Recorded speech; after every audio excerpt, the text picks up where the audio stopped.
I have now survived 500 days in this hardcore Minecraft world, and to celebrate that occasion, I'm going to be compiling every single episode of this series into one big movie. But I would like to point this out very quickly before the movie begins. Also, there's a creeper down there, so what's good. But if you've been watching every single episode in this series, this area might look a little bit different.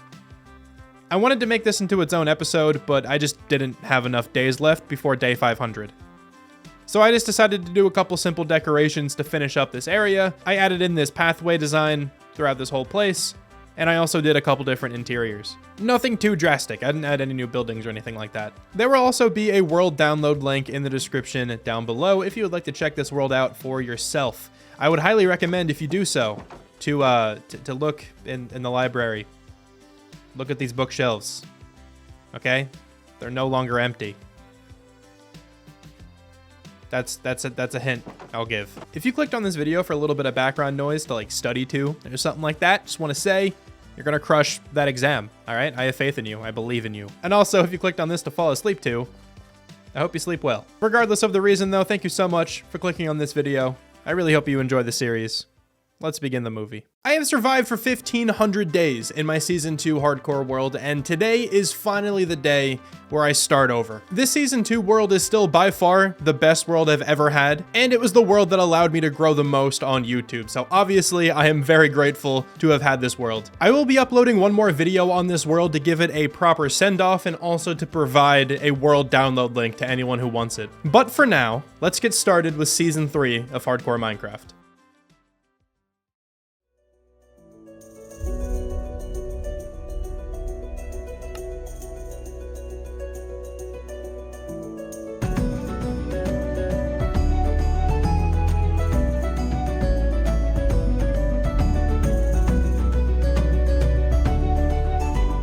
Allow me to welcome everyone to Hardcore Minecraft Season 3. Looks like we got a pretty decent spawn here. Got some big mountains around us. That looks insane. All right, I don't even know what to say about that. That looks ridiculous. But we're in a new world, and this feels so weird. Playing Hardcore Minecraft from the beginning again. I need to remember, I don't have totems. I don't have netherite armor.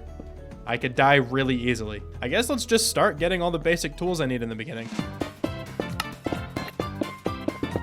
You just got coconut mold.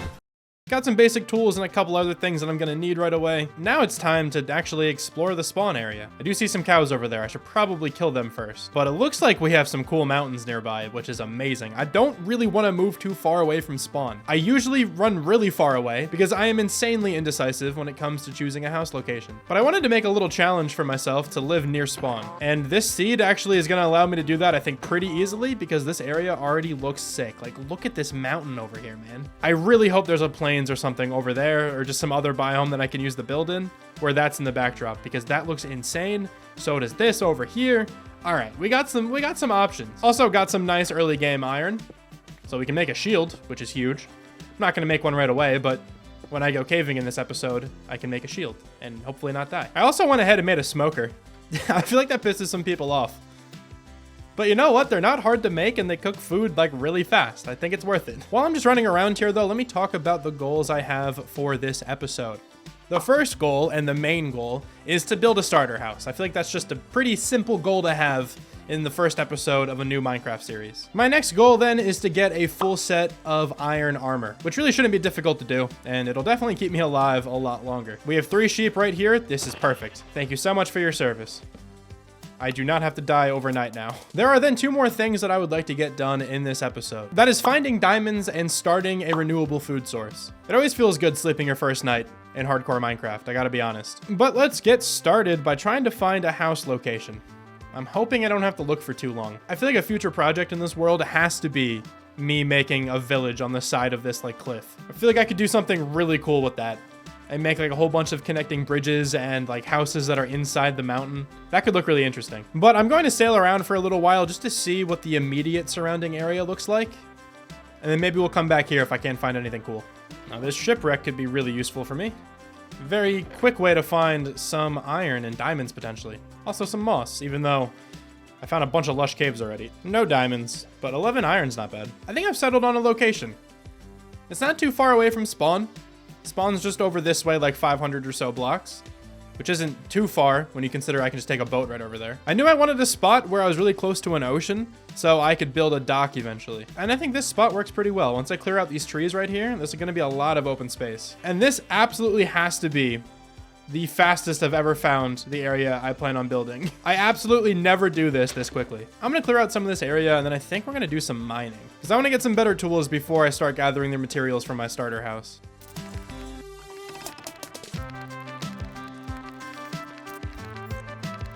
Some of the trees in the area have been cleared out now and got a little bit of wood out of it. And I also threw down this chest and organized it just a little bit, really nothing special. But I do want to start preparing for going into a cave now. And in order to do that, let me go ahead and craft some new tools. Boom, bam, bop. And I also already crafted a shield, so we have that covered. I can also craft a little bit of armor and a bucket.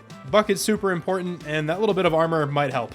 Bada bop, boom, pow. I think we are prepared to go underground now.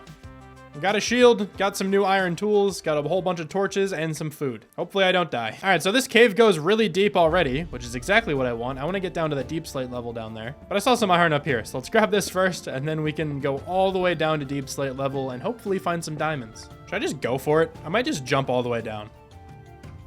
Surely I live this, right? I do. I'm amazing. And look what we found already. The first diamonds of the world. It's 3, we can make a pickaxe. Let's go. I would love to find at least 2 more diamonds, just so we know we have enough for an enchanting table and a pickaxe. And I never really know how to edit myself mining, so let's just throw it to a mining montage.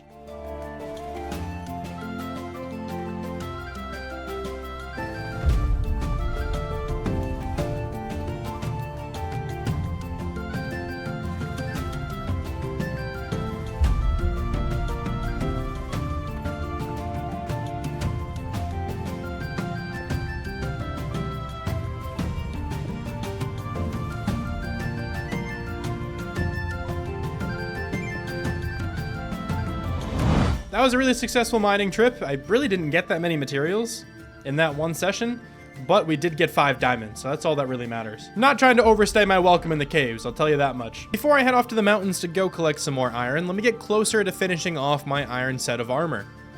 So we already have a chest piece, so let's just go ahead and craft the leggings, and I suppose we can also craft the boots. Now we just need 3 more pieces of iron and we can finish this off. And while I'm over there, I might as well get some coal, because we only have 21 left, and, you know, obviously, your boy needs coal. All right, so I've made it back to spawn. The mountains are up there behind me, and I have also gathered a little bit of iron. Enough so I can finish off my set of iron armor. So that is another one of my goals checked. I'm really close, hold on. That is another one of my goals checked off. Now I'm gonna chill in the mountains for a little while and gather up a butt ton of iron and a butt ton of coal. And hopefully I don't die in powdered snow. That would be really tragic.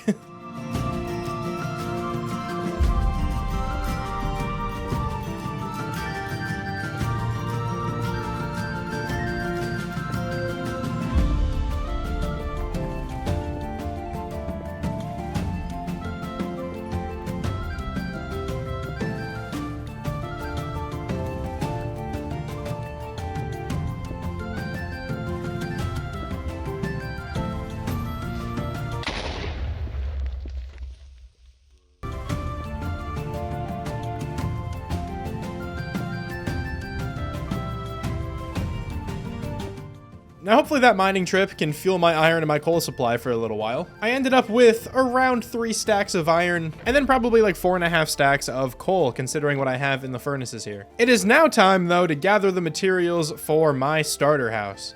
And full disclosure, I have no idea what my color palette's going to be. I think I'm just gonna gather up a bunch of materials and just kind of wing something. Definitely not the most optimal way to make a Minecraft video, but it's the way I like doing it, all right? So this is what we're gonna do. So let me toss it over to me whenever I decide to edit this video. Before I go over all the materials that I gathered, I wanna talk about today's sponsor. It's me, my YouTube channel. More specifically though, the subscribe button. If you wanna click it, if you're liking the video, that would mean a lot to me. That'd be super cool. Also, I wanted to mention that you can become a member on my channel. There is currently only 1 tier, but it grants you a couple different loyalty badges, and also it'll get you named a block in this world. So if you would like to officially be a part of this world, head to the link down below and become a Shramalam. The name is definitely still questionable. Thank you so much, the Shrammy YouTube channel, for sponsoring this video. But let's get back to business, all right? I gotta talk about the blocks that I mined to later put back down in a much cooler shape. We're starting off here pretty simple. I just gathered some cobblestone. I knew I also wanted deep slate, so I decided just to make a staircase going down to that level, and I figured I could just grab the stone along the way, and that would probably be enough. So then naturally after the stone,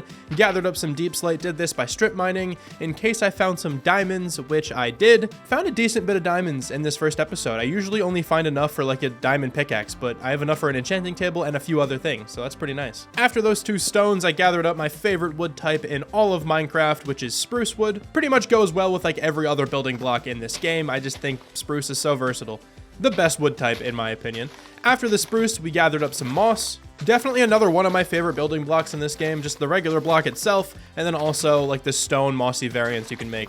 Very, very nice. I then went over and gathered a crap ton of sand. It was at this point where I kind of figured out my color palette. I knew I wanted to use stone and, you know, just gray blocks for the bottom of the build. And then the top, like the second floor, I knew I wanted it to be sand, sandstone, smooth sandstone, those kind of blocks. After gathering up all the sand, I chopped down a few birch trees that also kind of flows with the color palette of that second floor that I was talking about. Then I realized that I definitely did not have enough spruce wood, so I went back and chopped down more spruce trees, did the same thing with stone. Definitely did not have enough stone when I was just heading down to the mine, so I had to make a little dedicated area to mine out a whole bunch of stone. Then I realized I forgot to get tough when I was gathering deep slate earlier, so I had to go down there and get some of that. All right, so here are the materials that we just gathered. I'm hoping this is enough to complete my entire house. I am horrifically bad though at estimating how many blocks I'm going to need, so I am definitely going to need more of something. Now, one of my goals for this episode was to get some sort of a food source, and that's what I would like to work on now. I figured I could just kind of drag a couple cows back here, maybe some sheep or something, and just while I'm building the house, I can breed them every so often. First things first though, I need the wheat to get the cows and the sheep back here in the first place. So I'm gonna clear out a little area over here, also I guess gather some flowers along the way, and let's plant down the 8 wheat seeds that I have. I also do have 1 piece of bone meal, so is there a chance this can fully grow? Wow. I actually don't know if there's a chance for that to happen, but it didn't happen there. I will also set up a very basic sugarcane farm. Now, I'm definitely going to be making both of these farms look a lot better in the future. Certainly automating my sugarcane farm at some point, but you know, you got to start somewhere. While I'm waiting for the wheat to grow, I am going to clear out an area for my starter house. And I think it's going to go up here. A lot of open area. Don't really have to clear out much dirt if I'm going to build up here. I just have to clear out all these trees, which isn't a problem because I'll probably use this stuff somewhere in the house. So let me take a quick nap and then I'll be chopping.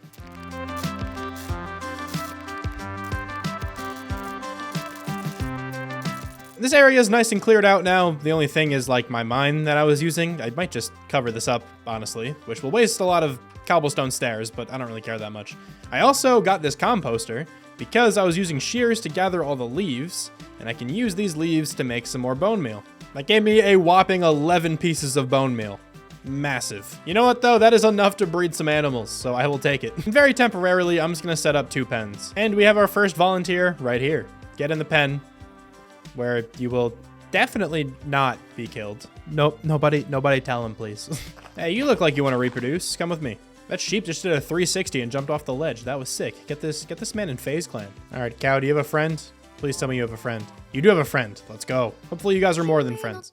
Slowly but surely, we're going to be getting a lot of food. Very tragically, though, I only have 4 more pieces of cooked food. I may have to take a break while I'm building to go find myself some food, but it seems like a good time for me to begin this starter house, so let's cut it to a time lapse.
hope you guys enjoyed the time lapse. The exterior of the house is pretty much done. I think it turned out pretty cool. I tried to put a bit more detail into the walls, and I feel like I accomplished that. I'm kind of happy with how this turned out. But yeah, there are just a few other pieces of decoration I have to add to this thing. I'll get to that in a second, but let me take you inside, because believe it or not, I actually did an interior. Wait, hold on. There we go. Not sure what that was all about before. Once you are inside on this first floor, we have a chest area to the left. I could have made a lot more storage in here, but I didn't really want to. I don't like having too much storage in my starter house. I just like there being a reason for me to make like a storage building or several storage buildings in the future. So we just have 20 double chests right here, and this is where I'm storing a lot of my wood and my like building blocks and stuff like that. We have a handful of barrels in this corner. And these are all being taken up by some random things, like we have some tools, we got some decoration blocks, we got some mob drops, all that fun stuff. And heading upstairs, we have a small kitchen area with a bunch of extinguished campfires with some different, pieces of food on them. I think this is a pretty cool design, though just displaying some raw meat like this is probably not hygienic, but who cares? We're not going for hygiene. This is Minecraft. This is where I'm storing all of my smelting kind of related items and my light related items. We have some other things I can smelt in there. Back here is a small crafting area. I just have a crafting table and a smithing table. Also a variety of different paintings. This is my favorite one. I like this dude. He's just kind of vibing. Always been a fan of that guy. And then we have the bedroom back here. One simple bed, a couple barrels as well. I don't think there's actually anything in these barrels, but maybe there will be one day. Am I able to make this rain go away? I am not. That's sad. I don't want to work on the rest of this video while it's raining. But back outside here, I wanted to show off another little thing I did. I went around and decorated the outside of the building a little bit more, specifically up here with the roof trim. Kind of just went through and added some fences, some fence gates, and other like supporting beams, I guess, to hold up the rest of the roof. I think it's a pretty cool design. Also allows me to hang some lanterns all over the place. And your boy loves lanterns. I would like to finish off this video though by working on a farm. We have this little crop field over here, but that is not going to cut it. I want to eventually have really large sprawling crop fields in this area. I'm thinking we have our own little farming district somewhere over here. I think that'll be a good spot for the barn eventually, and probably like a farmhouse where we can, store some farming villagers. But most aesthetically, this is going to be the spot we have all of our farmland. I just need to figure out precisely where that's going to go. And then I'm going to throw down one crop field to end off this video. But let me sleep first, because I can finally get rid of the rain. I think the best plan of action is for me just to cut down a lot of trees over here, so I can really kind of visualize this area.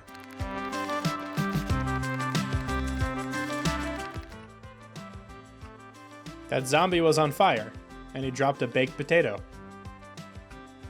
I didn't even know that could happen. The trees are mostly gone now, and I'm getting a much better idea of what this area is going to look like. Also, I brought all the dirt that I have. I don't know if I'm actually going to use it all, but I'm going to go through and try to terraform a little bit here to make the land look a little bit less weird. Nothing like a good old terraforming project on episode 1. Hold on, before we do anything, there's a spawner down here. I would love to put a torch over it without getting killed. I don't know if it's skeleton or zombie. I've seen a bunch of each of these mobs down here. It is a skeleton spawner. Oh, that's a lot of skeletons. Hold on, they're all fighting each other though. Are we good? We're not good. Let me get out of here. I don't want to die. Please. Please. Oh no. Oh, that was way too close. It is a skeleton spawner. I did light it up, but there's a lot of skeletons down there. That is super nice that this is over here, because not only can we get like unlimited arrows and bones and stuff, but pretty decent source of early game experience. I definitely do not want to go into a cave at the moment, so I'll just stop over there with the torches, but that should be good enough so nothing can spawn. You know what? With all the bones that we have, we might as well try to get this dog. And there we go. We got a best friend. Look at him. I love this guy already. We also got a name tag, so we can go ahead and name this dog next episode. So that means what I need from you guys is some name suggestions in the comments for this dog. My boy or girl, doesn't matter. My best friend, that's all that matters. Now that I've been distracted enough, let's actually go ahead and terraform some stuff. This isn't gonna be like a huge terraforming project, but definitely some work that needs to be done over here. All right, a little bit of work has been done, and I think I like this slope a lot more. It's much more gradual than it was, and there are like no holes anymore, whereas before there were a couple.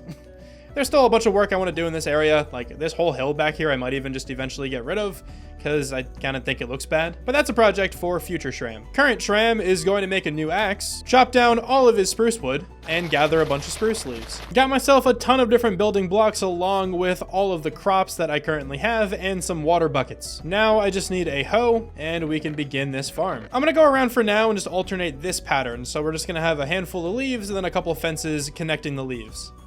Now, I know they don't actually connect to the leaves, but it's fine. Now we have a shape like this. And it's at this point that I would like to kind of run around and sprinkle in some other random spruce blocks. I didn't want to go overkill, so I just sprinkled in a couple barrels and stripped spruce logs with trapdoors on some of them. And this is basically going to be the final product. I'm just going to go through one more time and add a little bit more height to some of these leaves. But other than that, I think we are done. Of course, though, we still have to put in the actual farm.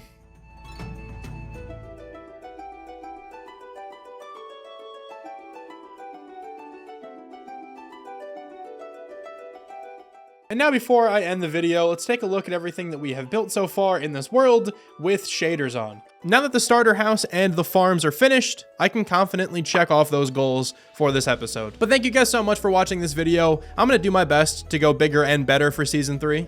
So if you enjoyed season 2, you should definitely enjoy this one. Thanks one more time for checking out the video, and I'll talk to you guys soon.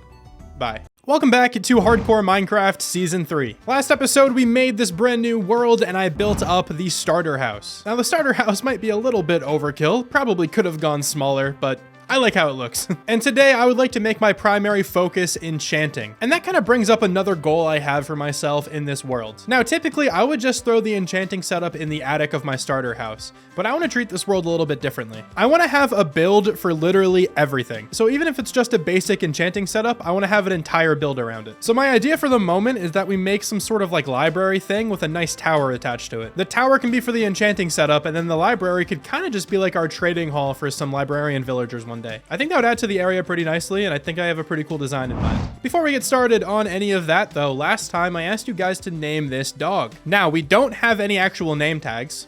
Yeah, I totally do have a name tag. I found it like right before I found the dog. I realized this later. I don't know what was wrong with me when I started recording this episode, but I have chosen a name suggestion. This dog will be named Chasm. Thought it was a cool name suggestion. We found this guy in a cave. I feel like it makes sense. So thank you so much to Zarif HD for suggesting that name. And also just thank you guys in general for suggesting so many different names for the dog. I'm sure I'm gonna have a lot of other things named in this world, so I will definitely take suggestions in the future too. I am almost level 30 and I would like to enchant as soon as possible. I do have a lot of sugarcane. This should be more than enough for all the bookshelves I need.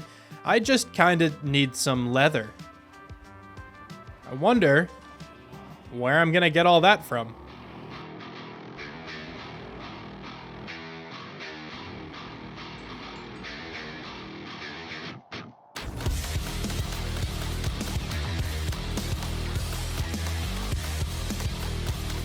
Yeah, that's nuts. Like I just found 42 leather just on the ground, chilling.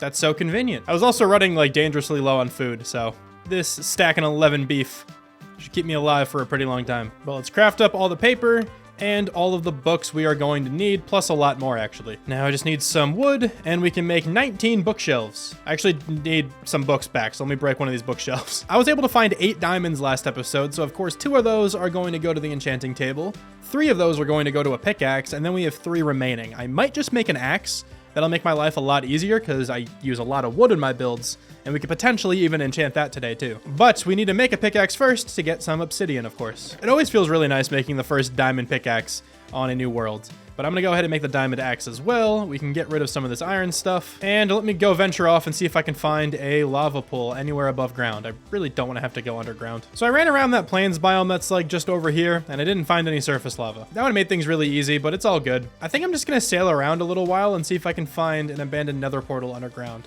And I'm feeling a little spicy, so let's take a nap at the bottom of the ocean. I was able to kill 2 endermen though in my journey, and I got 1 ender pearl, so that's pretty cool. All right, round 2 of trying to find obsidian. Let's see if this is any better. All right, I see another portal in the distance, underwater. This is seriously right next to an ocean monument. I'm gonna risk it. Let's see if I'm close enough to trigger it. I'm gonna hope there's 14 blocks here. I don't wanna have to go get more obsidian to make another portal.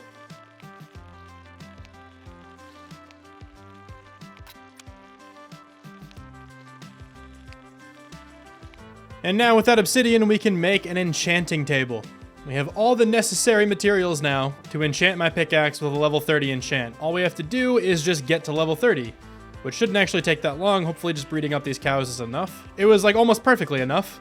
And I think I'm just gonna throw the enchanting setup over here. I think the library might go in this area. That seems like a pretty good spot to me. I can always move it, I guess. Kind of forgot that I needed lapis, but I have 40 lapis here in this chest. Really did not want to go into the mines, so I'm super glad that I had that. I also want to go ahead and make a grindstone. I believe that is made with these materials, right? It is. All right, so gonna take a quick sleep, and then we will go enchant. We get Fortune 2 guaranteed, which isn't that bad. Could be a lot worse. Depth Strider 3 is definitely a lot worse. So let's go ahead and go with Fortune, I guess. Oh my god, that is tragic. Just Fortune 2? I'm disenchanting that. That's not even worth it, man. Unbreaking 3 I'd rather have for sure. That is incredibly unfortunate, but we will definitely get 3 more levels within this video. But now that we at least have a full enchanting setup, I would like to do some exploring. I would like to at least find every wood type in the game. We're only missing a couple, but they're going to be really useful down the line. And obviously, I would also like to locate some villages. I'm hoping we have some nearby so it doesn't take me a while to transport villagers to this area. Those are the main things I would like to find right now, but hopefully we find some other cool stuff too.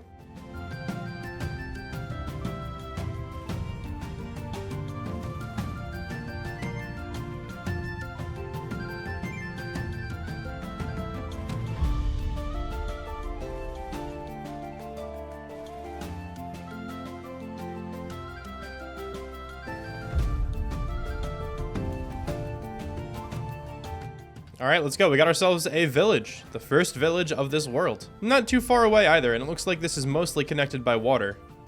Oh, there's a shipwreck over there as well. Nice, we'll have to go explore that. But it should be very easy to transport villagers back to our house one day. There also really just like isn't anything to see in this village. There was one house with a chest down there, and in that chest, the best thing was 2 pieces of bread. So this is an incredibly uneventful village. But all of the villagers should be safe inside their houses now, so we can come back later and actually, you know, kidnap them. I suppose I should grab some carrots though, because we don't have those yet.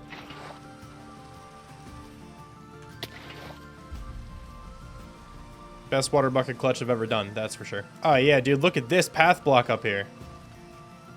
Wow, dude, what an amazing pathway. This is just beautiful. This ship is like entirely on land, and it like isn't even destroyed. This is actually really cool. I got some suspicious stew. Let's see what the effect is. Oh, we have another village loading in over here. Sick. And we also have an ice spikes biome. Not really too much to be found in this biome over here, but I suppose if we ever need, like, packed ice, I know where to go. Well, this village has a librarian in it, so let's see what kind of trades you got. Nothing good. The f*** you say to me, you little s***? And there's another village over here. All right, so we went from having no villages to 3 in a very short period of time. Let's go. We have a blast furnace. I don't have to craft one. I don't actually remember the last time I crafted a blast furnace. I always get them from villages. Wait, why did I do that? I didn't realize those bookshelves would break this flower. I'm pretty sure this flower was planted on the cobblestone. Like this piece of grass. Like you can't do this. This is cursed. I have to at least preserve this one, okay? Like we can't be breaking illegal blocks like that. This is such a hard village to navigate. I feel really bad for all of these Jim. If you don't know already, I named my villagers Jim. Every single one of them. It's moments like this where you gotta step back and just think like, what are you doing? How's it going, little Jim? Hope you're having a good day. So all of these villages were pretty crappy. None of them really had good loot. I was kind of just looking for like a saddle or something so I can take one of these thousands of horses I keep walking by. The world generation is just not normal. Anyway, though, I found another treasure map, so let's see if we can find it and get some free diamonds. We got 2 free diamonds. Let's go. Hold on. Let me get some air before I collect everything. Yeah, so this first trip was quite successful. Found 3 villages and a whole bunch of shipwrecks and got 2 diamonds out of it. I am now going to head back home so I can unload my inventory, and then I can head out on another adventure to find the missing wood types. And don't worry, I've already looted that ship to my right.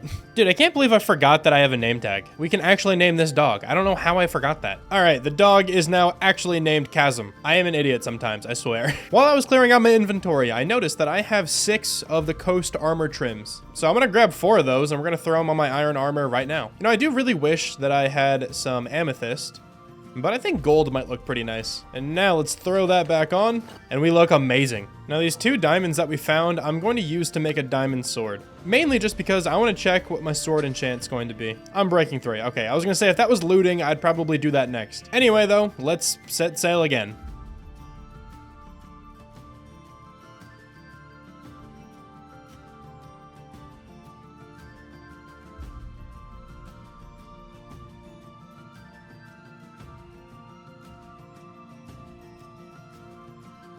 This is definitely what I'm looking for. We have a savanna, and we also have a jungle. Nice, we can check off 2 of the wood types that we don't already have. Got myself an acacia sapling and 4 jungle saplings. And probably the best part about finding a jungle right now is that we now have access to bamboo. Let's go.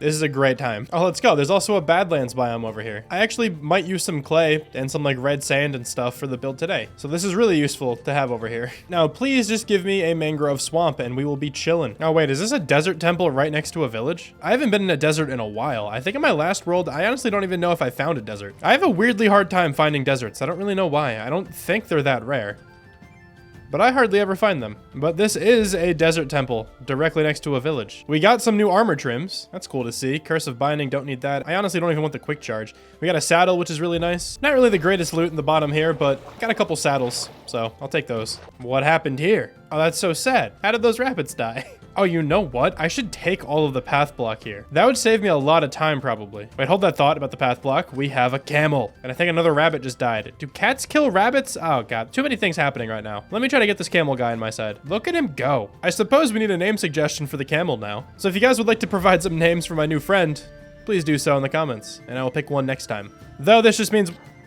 I'm so sorry. I did not mean to do that. But this just means that we have to find another name tag, which shouldn't be a problem. I do not think I'm going to take this camel back home with me now. We will come back eventually and do that, but you can keep the saddle because I have 2 more. But I'm definitely going to go through and I'm going to pick up all of this smooth sandstone. I only got a stack and 18 of the smooth sandstone. I think I'm just going to come back and gather more later because I'm going to have to come back here at some point anyway when I'm gathering materials for the build because I want to come to the mesa and fill up on a whole bunch of blocks there. So I think I'll just gather up the rest of this stuff later. Hold on a second. I don't even have to go to a mangrove swamp. You have a mangrove propagule? Wait, this is big. I need to get 2 emeralds. All right, got 2 more emeralds. Let's buy the mangrove propagule. Thank you very much. I will, I'll also be taking your leads, my man. All right, so that actually really works out. I don't need to find a mangrove swamp now. I think I will eventually because I'm going to want to use mud at some point, but I think that'll be for a future time. I don't think I'm going to use mud in the build I have planned for today. So I think I'm good then just to start heading home. Now, at this point in the video, I would typically just go gather some materials to prepare for my build, but I don't really want to do that with unenchanted diamond tools. So I would like to work on getting some experience. And I'm going to do this like the safest way I know right now. I'm just going to go trade with some villagers. Definitely the most boring way to do this, and I'm going to be wasting a decent amount of wood, but it's fine. We can get this back. I'm going to make a couple fletching tables. So let me hop into my hostile mobs chest. This is a throwback to last season. I have flint in here on this side, and then this one is going to be hostile mobs and apparently flint. Why not? Flint's pretty hostile. You want the fucking brawl? Come down, Snevic Hospitality. I'll come out of my house and I'll break your You know, I think this is probably the most I've ever traveled by boat in one Minecraft episode. I feel like 90% of this episode I'm in the water. I traded all the sticks I had in my inventory and it got me to level 30. So I'm gonna head back home and enchant my pickaxe really fast. And then I'm gonna get to level 30 one more time so I can enchant an axe. All right, my pickaxe is going to at least be Unbreaking 3. Please be more than that. It's just Unbreaking 3. It's been so unfortunate so far with my enchants, but at least I get Efficiency 4 next on an axe. I'm back at level 30 once again. Don't mind the cluttered inventory. All right, let's go ahead and enchant an axe with Efficiency 4 and Silk Touch. That's a good axe. We just need Unbreaking on that. We also have a decent number of emeralds here. So whenever, you know, we're trying to get like a Mending villager or an Unbreaking villager or whatever, I have enough emeralds to actually buy the books. So that's nice. Now that I got some more enchanting out of the way, let me go ahead and gather up a whole lot of materials for this library. Hey, look, it's the part of the video where I just tell you all the materials I gathered. Only the most engaging content here on this channel. I wanted to head back to the mesa, and on my way there, I decided to grab some acacia wood. This is going to be used for the roof of this library. I knew I wanted to use a mix of orange blocks, and acacia wood is perfect for that. Sticking on the same color theme, I gathered up a whole bunch of red sand, I know it's called red sand, but it's definitely not red. And I finished off the orange color with orange terracotta. I then went back to the desert village I found earlier and grabbed up all of the smooth sandstone that is in the pathway. This just saves me a ton of coal, so I'm really glad I found this village. With this library, I keep the same color palette that I used for the walls of my starter house, so that's what this smooth sandstone is for, and it's also what this birch wood is going to be for. I plan on keeping this color palette for a lot of the buildings I have really close to my starter house. The farming area might be a little bit different, but everything on the coastline I think is going to have this color palette, just different colored roofs. I'm sure you guys are all incredibly baffled to see me gathering spruce wood up next. You know, it's just a wood type I hardly ever use. I think the odds of me using spruce wood in like a house build is probably about the same as the odds of Christian McCaffrey scoring a touchdown. So it's all but guaranteed here. That one's for the 3 people who are watching this video who also watched my Madden content back in the day. But the last material we have here is some tuff. Gonna use this as part of the foundation. I had all the gray blocks in my storage already, just not enough tuff. That wasn't supposed to rhyme, but I'll take it. Now, I'm really hoping that this chest is enough to finish this build. I've said this before, though. I am really bad at estimating how many blocks I'm going to need. So there's a really good chance I'm gonna have to go gather something else while I'm building this. But before we actually begin, as you can see down below, I am level 30, and I'm going to disenchant my pickaxe because just Unbreaking 3 is trash. We are guaranteed Unbreaking 3 again. Please at least just be efficiency. Okay, efficiency 4, Unbreaking 3. I will take that. It is just about time to do some building. I still have to clear out this area to actually, prep the land for the build. But I'm going to do that along with the whole building in one large time lapse. So let's just cut it to that.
I'm kind of obsessed with this build. I think it looks so good. This is honestly one of my favorite builds I've probably ever done. And this area is definitely starting to shape up really nicely. So the entire exterior is done. The interior, not so much. So the interior of this section right here, I want this to be where my librarians actually go, like the ones I'm going to trade with. And I want to have a lot of bookshelves in here, but I just kind of currently don't have the resources to make a crap ton of bookshelves. I also don't have any villagers, so I think I'm going to wait to decorate the inside of this section until I'm able to get a lot of bookshelves and villagers. I was just about to sleep, but then I noticed something. It's day 100, so that's pretty cool. We did it, guys. We survived 100 days in hardcore Minecraft, and I've hardly done anything. I've just been building pretty much the whole time. I just like to focus on the building aspect of this game. That's my favorite part of Minecraft for sure. I do want to do the interior of this building, of like the tower here, because this is where my enchanting setup is going to go.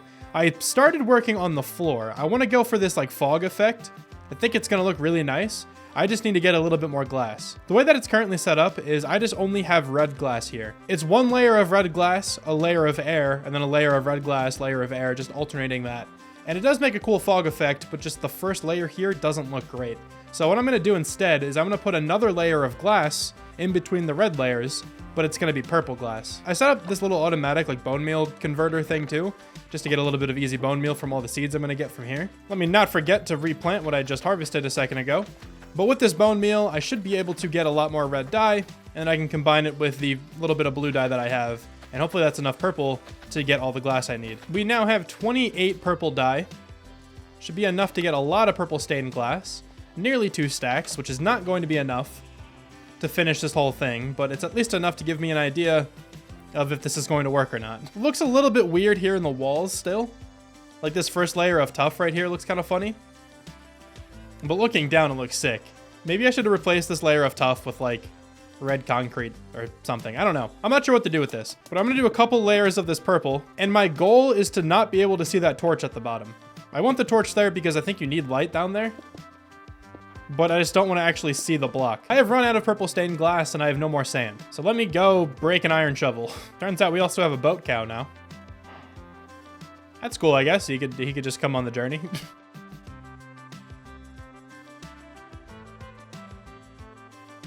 I need to get Fortune 3 so badly.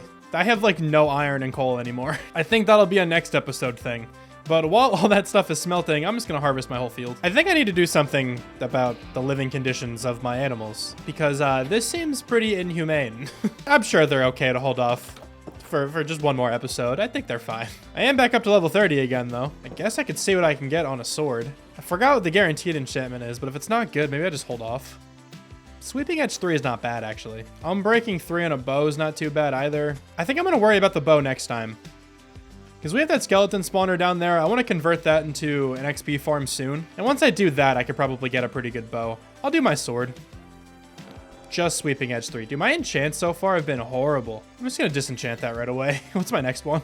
Looting 3. Okay, hold on. That's going to turn around pretty quick. I have about 2 stacks of purple stained glass again. Let's see if this is enough to finish off the floor. That was enough glass to finish off the floor. And you cannot see the torch down there. At least I can't see it. I don't know. It's good enough for me. This has also been bothering me for a while. Let me get rid of this hole. A creeper blew up right here at some point, and then I kind of just used it to get more moss whenever I needed it. And now that we have the floor in on the inside, let me move my enchanting setup in there. Next up, I would like to decorate the rest of that inside. That's not the only thing I'm going to do in there. For starters, I'm going to put some dark oak pillars in here. I also just realized I should probably do that all the way down. This is going to be a lot of dark oak wood, but it's probably worth it.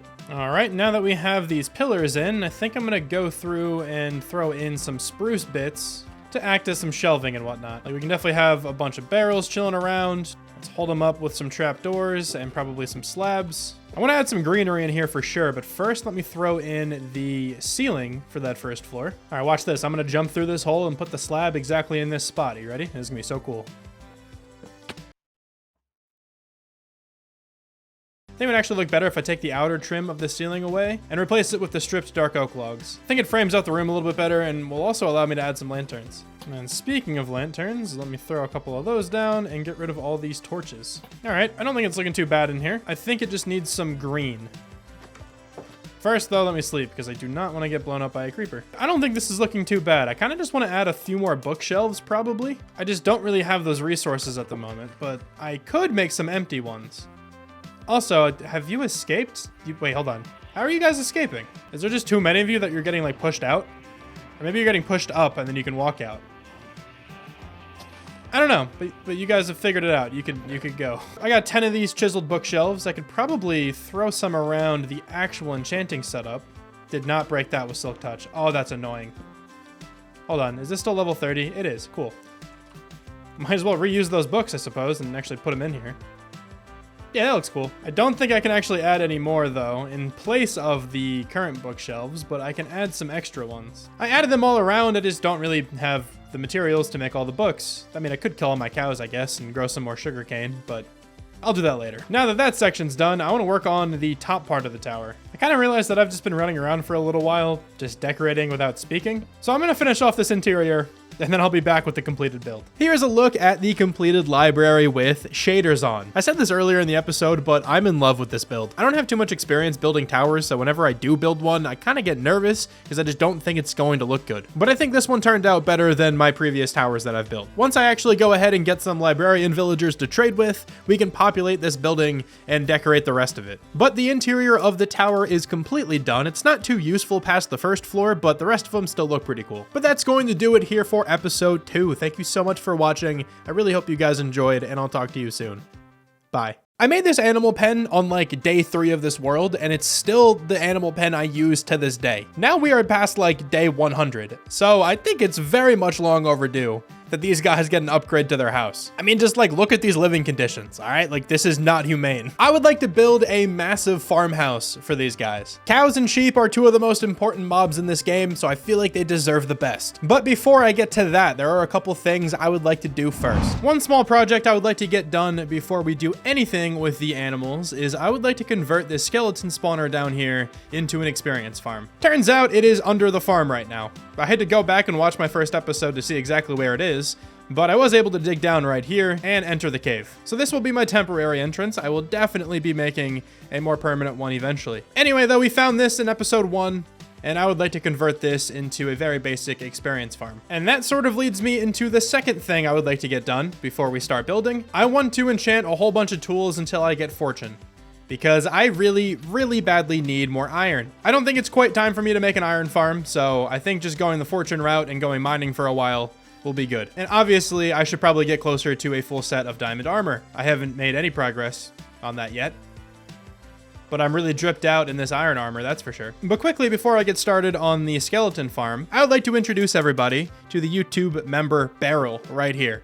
So, if you would like to be named a block in this world, like all of these beautiful people, click the link in the description and become a Shramalam. I want to eventually make an entire building for the YouTube members, but for now, they will all be chilling in this barrel. I just ended up choosing a whole bunch of random blocks to name you guys after, aside from this one. So the Cake is Alive wanted to be named a lapis block. That was always an option, so if you want to be named a specific block, please let me know. Even if you're one of these people already named after a block, I can rename another block after you. It's not a problem. Just anything that you would like to be named after, I will go get. But you should definitely know that if you ask to be named like a netherite block or something like that, I'll do that. It just might not be for a while. So you gotta give me some patience if you want to be named after a really hard to get block. This is for you, Concerned Martian 6430. Last episode, I also made a camel friend, and I asked you all to give me some name suggestions. I checked my chests. I quadruple checked my chests, all right? I don't actually have a name tag this time. So to remind myself of the name, let's go ahead and put it on this sign. We're going to be naming the camel Egg. All lowercase. I think that's just a really funny name, and I'm glad someone suggested it. Now that I have addressed some comments of the recent episode, and most importantly, told you how you can give me money, we can go ahead and start working on the mob farm. For that, though, we have to go to the Nether, because I'm gonna need soul sand. Oh, I really don't like doing this. The Nether's fine in like regular Minecraft, but it's like really easy to die there. Then, you know, this is hardcore, so that would be less than ideal. I have 1 piece of iron left. I am struggling. I actually have a flint and steel. Let's go. I don't have to waste my 1 piece of iron. And I haven't even kind of thought about where my nether portal is going to end up. For the time being, it's just going to go right here. I guess let's throw on some golden boots. I have a bow, only 9 arrows, but that should be hopefully enough for a little while. I also have a shield here. All right, I hate doing this, but let's go. Please don't be a bad spawn. Just not a basalt delta. I'll take most other things. It's not directly a basalt delta, so I suppose this could have been a lot worse. We do have another fortress over there. That's good to know. Not getting anywhere near that today. I may as well also grab some quartz. I'm probably gonna start making some farms soon that require some observers, so it's just nice to have this stuff. And also, it's a good source of early game experience. Even though I am working on an experience farm, I mean, I'll still take all the experience I can get. I have spotted some soul sand. I'm not sure that's worth trying to get right now, though. I feel like it's probably in my best interest to look around elsewhere first and see if I don't have to cross an entire lava lake. There's some right beneath me here. That looks way safer to get to. Just gonna very safely staircase down right here, and let's see if we can just grab some of this soul sand.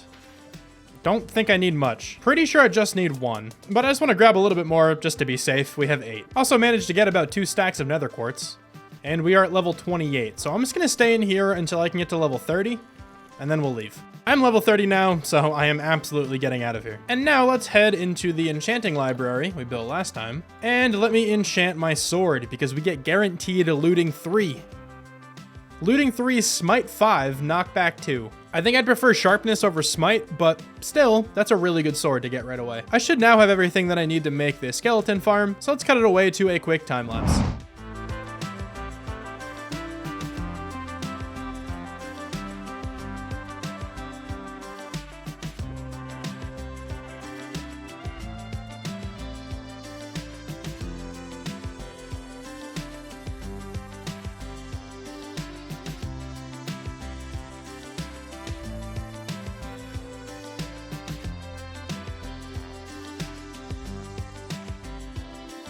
Now that I have a good source of early game experience, the next thing to do on the agenda is get Fortune 3 on a pickaxe. Now the issue with that is I don't have any more diamonds to make another pickaxe. I could disenchant my current pickaxe, but I like having Unbreaking 3 and Efficiency 4. So the first step into getting Fortune 3 is to go mining to get a couple more diamonds. While doing this, I got incredibly distracted.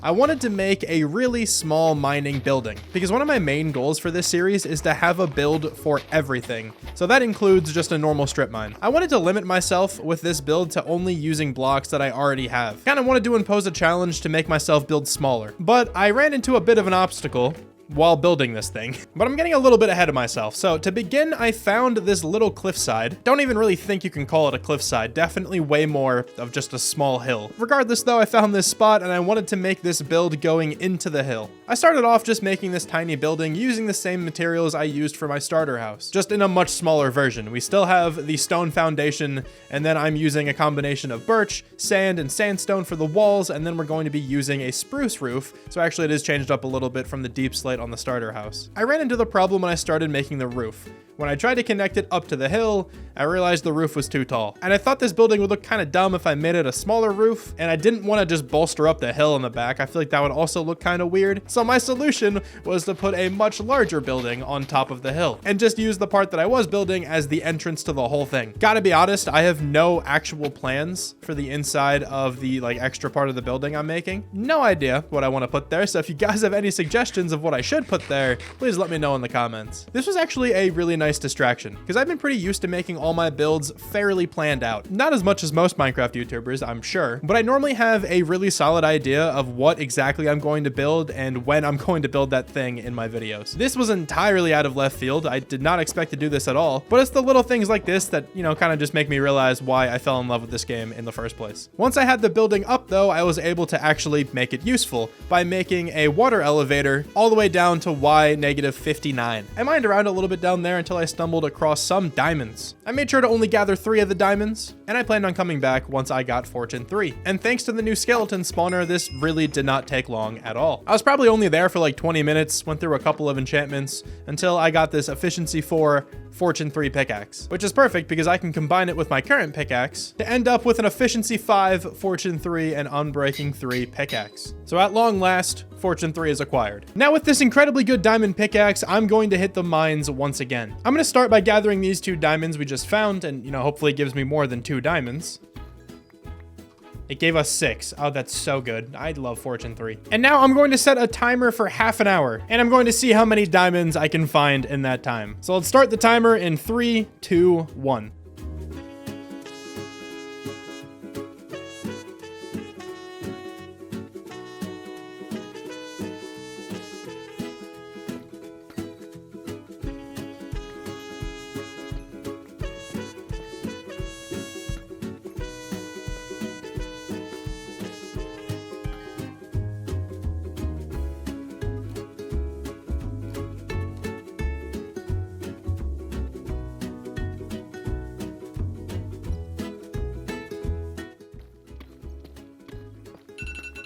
All right, the timer is up and we have 81 diamonds. Now, of course, subtract the 6 I got down here before I started the timer, and that leaves me with 75 diamonds that I got in that half an hour. Not too bad. Honestly, I kind of just was shooting for over a stack, so I'll take it. That is more than enough diamonds to get all the tools and armor I'm going to need. And I also got a crap ton of deep slate. so that's really nice. Got a decent amount of redstone too, got some lapis, which I actually desperately need, and a little bit of iron and gold. So all in all, that was really successful. I do think it's time though to craft an armor stand, take off all of my iron armor, and display it right here. Of course, I am doing that because I'm gonna craft myself my first set of diamond armor. Before I throw this armor on though, I would like to use this dune armor trim. We just have to duplicate it a couple times. And for that, I think I need sandstone, the armor trim, and then surround it with diamonds. All in all, this is costing me 21 diamonds. Kind of a lot, but I don't know. I think it's worth it. I'm gonna go ahead and put a lapis trim on my diamond armor. And now we can throw on the fully kitted diamond armor. Once again, your boy is dripped out beyond belief. Up next then, let me complete my diamond set of tools. So I'm gonna make another diamond axe. I think I want to enchant this soon and hopefully combine it with the one I already enchanted. Gonna of course make myself a shovel, and then why not, let's make the hoe. And just like that, I am down to 30 diamonds. I guess it does cost a lot though if you want to look this good. Next up, I'm gonna spend a little bit more time at the mob grinder because I would like to enchant my shovel and my axe. I think I'll worry about enchanting the armor next episode because your boy really wants to get building again. So I'll be right back when I am level 33. Yeah, that really didn't take too long. I'm very glad I built that farm. I also got these 3 enchanted bows where if I combine them together, they actually won't be that bad. These first 2 will get me power 3. I can combine that with this one to get punch 2 as well, and then it'll just have unbreaking 2. That's not too bad, just from some skeletons. But let's head to the enchanting tower, and let me see what I can get on an axe, which is actually guaranteed unbreaking. I'll take that, because my current axe doesn't have that. Efficiency 4 unbreaking. That's actually perfect, because I can combine that with my other axe and get efficiency 5. Unbreaking 3 silk touch. That's going to be an incredible axe. Fortune 3. I don't really want that on a shovel. I think I'm still gonna do it though. Give me efficiency and unbreaking. All right, efficiency 4, unbreaking 3, fortune 3. Don't really care about the fortune, but everything else is really nice. And let's combine these 2 axes together to get efficiency 5, silk touch, unbreaking 3. That looks amazing. And now that I have a whole bunch of enchanted diamond tools, it is time to go collect some materials. While I'm running around here gathering up all of these materials, I wanted to take this time to give you guys a little bit of insight on how I come up with these builds and where I got the specific inspiration for this farmhouse. Normally my builds kind of just start out with a block palette. I knew I wanted to use mud, dark oak, and bamboo in this build specifically. After I solidified the block palette, I took to Google, and I spent a little bit of time looking up some medieval farmhouses and some medieval barns. Medieval is just like my favorite style to build in Minecraft. That's what I'm currently doing. That's what I've been doing for a really long time. So that's kind of my bread and butter here. While I was searching around some images, I found this specific image. The only thing I was looking for here was the shape of the build. I already had the block palette figured out, and I was struggling to figure out a shape that was different from the barn I built last season. I just kept thinking of that same design over and over again. I really just couldn't get it out of my head. The build in the picture here ends up being way more complex than the build I end up doing, and I feel like if I built this thing in creative mode first, I probably could have made it a bit more complex. And maybe once this becomes my full-time job, I'll actually have time to mess around in creative mode a lot. But with the color palette and the relative shape in mind, along with the materials now recently gathered, it was time for me to figure out a location for this build. So at this point, I should pretty much have all of the materials I'm going to need for this build. But I could definitely use some more food. I'm in danger! Just over 2.5 stacks of raw beef should last me a long time. All the materials I gathered are pretty much in this chest here. Now I'm really hoping that these are enough materials to finish this whole build, but I think this thing is going to be quite big. Hey. Now as for a location for this build, I kind of always had this area over here in mind. And that's why I went ahead and cleared out all the trees here when I was gathering up materials. Like, not only did this gather some oak for me for this build, but it also just cleared out a spot for me to actually put this thing. I definitely do need to cut down these levels of grass though. I'm not sure if I'll bring it all down to this level I'm on right now, or maybe one level higher, but it's definitely going to come down significantly. I do think though I'm going to do all of this, including the build, in one giant time lapse. So let me cut it away, and I hope you guys enjoy the build.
While I was building that farmhouse, I nearly died 3 times. I fell off the roof once and went down to like 3 hearts. I nearly got smacked up by an enderman that I looked at while trying to build the roof, and then a creeper spawned inside the building and blew up directly behind me. Each of those times, I actually thought that this series was over. I really need to enchant my armor, though. I think that's going to be like the first thing I do next episode. Anyway, though, now that the main build of the episode is completed, let me take you guys through everything that I accomplished today. I transformed this skeleton spawner that I found in the first episode into a very starter-worthy experience farm. And don't worry, this is not going to be the final design. I plan on making this thing look really nice in the future. I also went ahead and designed a much better looking strip mine. This totally beats the staircase I had underneath my house, and it's probably a bit overkill. And last, but certainly not least, I built up this massive farmhouse. I absolutely love the block palette for this build, and I'm really excited to continue working with these blocks in this area in the future, because I plan on having an entire farming district pretty much out of these blocks. But just don't look inside yet, because there's nothing going on there. I'm waiting until I get my hands on a few more blocks and some villagers to fully furnish this interior. And I'm also kind of thinking about throwing an automatic wool farm in this place somewhere, and then dedicating like the 2 outdoor pens to just cows. But that is going to do it for this episode. Thank you so much for watching. I really hope you guys enjoyed, and I will talk to you in the next one. That's not what I normally say, but we're gonna roll with it. See ya. Welcome back to some more hardcore Minecraft. Last episode was a super productive one. I made a way of getting early game experience by converting the skeleton spawner I found in episode 1 into an experience farm. I massively upgraded my mine entrance because before it was a staircase underneath my house. Now it is this building. And then the main build of the episode was this farmhouse for my animals, my cows and my sheep. For this episode though, I would like to focus on my nether portal, as right now it's just chilling out of the ground with no build around it. I would like to dedicate a portion of my starter area to the lore of this world. And I think a cool way of doing that would be to build up a bunch of churches and temples and stuff eventually in this world. So that area is what we're going to be starting today with the Nether Portal Church. And I'll talk more about the lore of this world later in the video, so stay tuned for that. Before I get to that though, we need to deal with some enchantments. Because if you watched all the way through last episode, you would know that I nearly died 3 times building that farmhouse. And that is way too many times for me to feel comfortable. So to begin this episode, I'm gonna grind out the skeleton spawner for a little while and enchant all of my diamond armor. And hopefully I don't have to re-roll too many times to get some good protection enchants.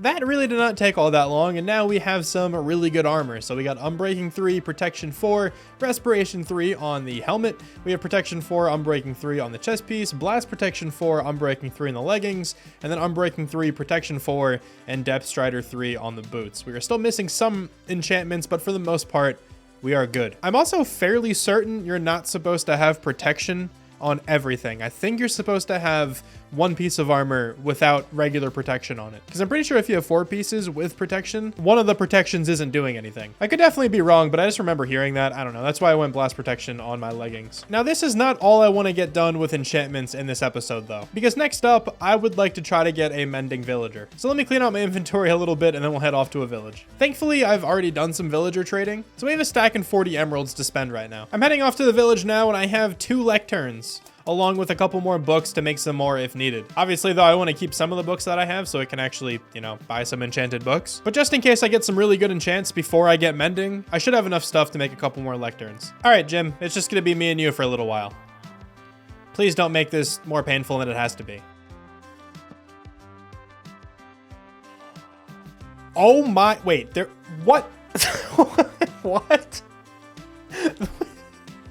The actual first enchant I get is mending. I'm just gonna buy a bunch of those. All right, we have 6 mending books now. That was incredibly painless. That's taken me like hours before. Now there's definitely some more enchants I could get from villagers right now, but I think I'm going to worry about those another time. As for right now, let's go ahead and throw mending on everything. That broke the anvil, hold on. Wait, do I not have enough iron to make another anvil? I think I have to make an impromptu mining trip, but at least I was able to get mending on my pickaxe before that broke.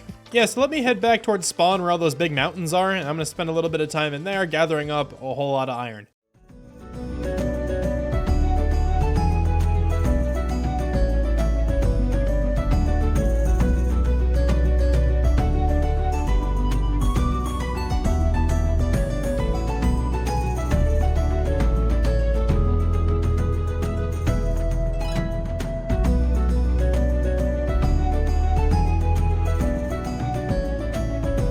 I'm gonna say this is enough iron for now. We have about 3 stacks, and then we have a whole bunch of coal now. I also have 3 diamonds here, which is quite bad because I mined 3 diamonds.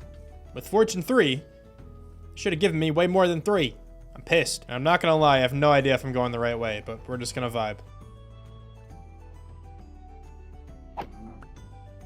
No, I just killed the boat cow. Oh my god, dude. Somebody please remind me to give boat cow a proper burial, but he was one of my best friends. We also have a boat cow now.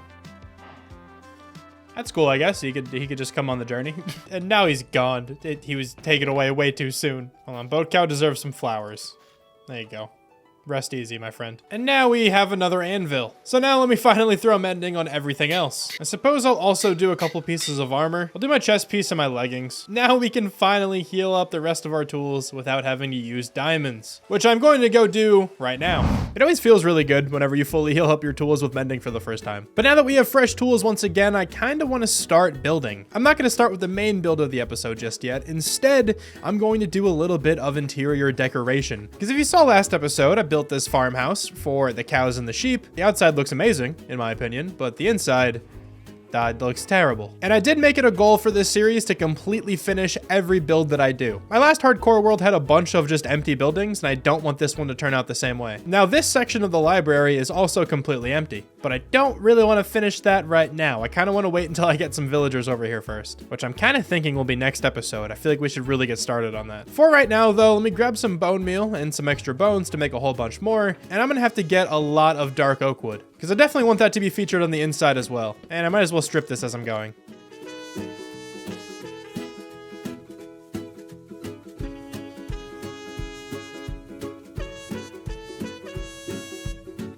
I'm hoping just over 5 stacks of stripped dark oak logs is enough. I don't really think I'm going to need that much. Next up then, I want to grab some of this bamboo wood that I have left over, because I think I want to use these blocks for shelves, kind of like we did here with the spruce wood. I'm also hoping this is enough. If not, I can go punch my bamboo over there a little bit. And by punch, I mean hit with a sword, of course. Can also grab some moss and some mossy cobblestone, because I think this could look cool as a roof with a little bit of this green bamboo block as well. Really quick pause in gathering materials. I need to do something very important. So last episode, I introduced you all to the YouTube membership barrel. And this is where all of my YouTube members are chilling in this world. If you would like to join all these beautiful people, you can click the link in the description and become a Shrammalam, which will get you a block named after yourself in this world. And you can choose the block that you're named after. So, Daxy wants to be changed from an egg to this moss block. So there we go, Daxy, you are now a moss block.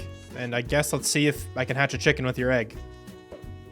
Oh, that would have been really cool. Anyway, though, let me go grab some spruce wood. I might as well just gather up my entire bit of spruce wood over here. I mean, I'm not going to use all this wood right now, but I'm sure I'll find some use for it eventually.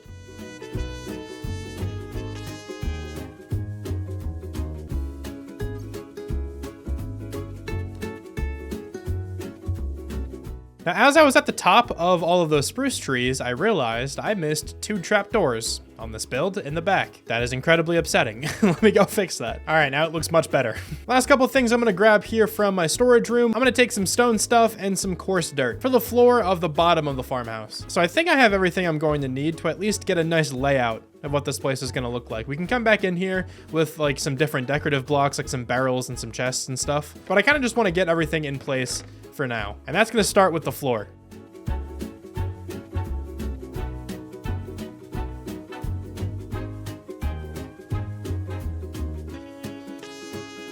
The floor looks a little bit more interesting now. I'm not entirely sure how much I like it, but I think I like it enough to let it go for now. Next up then, let me work on the floor for up here, and this is going to be out of spruce wood. We're definitely gonna do some kind of combination of planks and stripped logs. And actually, to add a little bit of interest to the inside here, we're gonna raise the floor up for this section over here. And now I'm just gonna randomly cut away at the floor, and we're gonna fill those gaps in with stripped spruce logs. I honestly might end up changing this floor because this might be too much spruce right now, but kind of like the first floor, I'm good with it enough to keep it for now. Now I'm gonna move back downstairs and let's add in some more detail.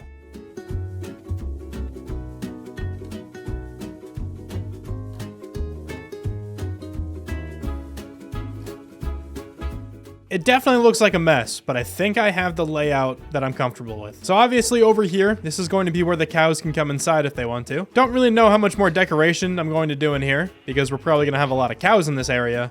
and they kind of act as the decoration, I guess. There's a lot more I still want to do out here, but let me kind of just walk you through this. So we have a room over here, a little hallway, and then a tiny room back there. And we also have a staircase where I can access the second floor. I still have to designate what each of these rooms is going to be for, but I'm thinking we'll have some kind of storage in here. And this can be where I store all of my like animal products, like the leather, the food, the wool, all that good stuff. And then I'm also thinking I can have a bunch of smokers around here somewhere to obviously cook up all the meat I'm going to get. And then I'm sure we can kind of just have like a crafting area too. So that's the game plan for the downstairs. Now I have to do the same thing for up here, and it's gonna be a little bit trickier because I have random bits of moss peeking through from the ceiling downstairs. Yeah, I really don't know how I'm gonna do this one, but let's see what I can come up with.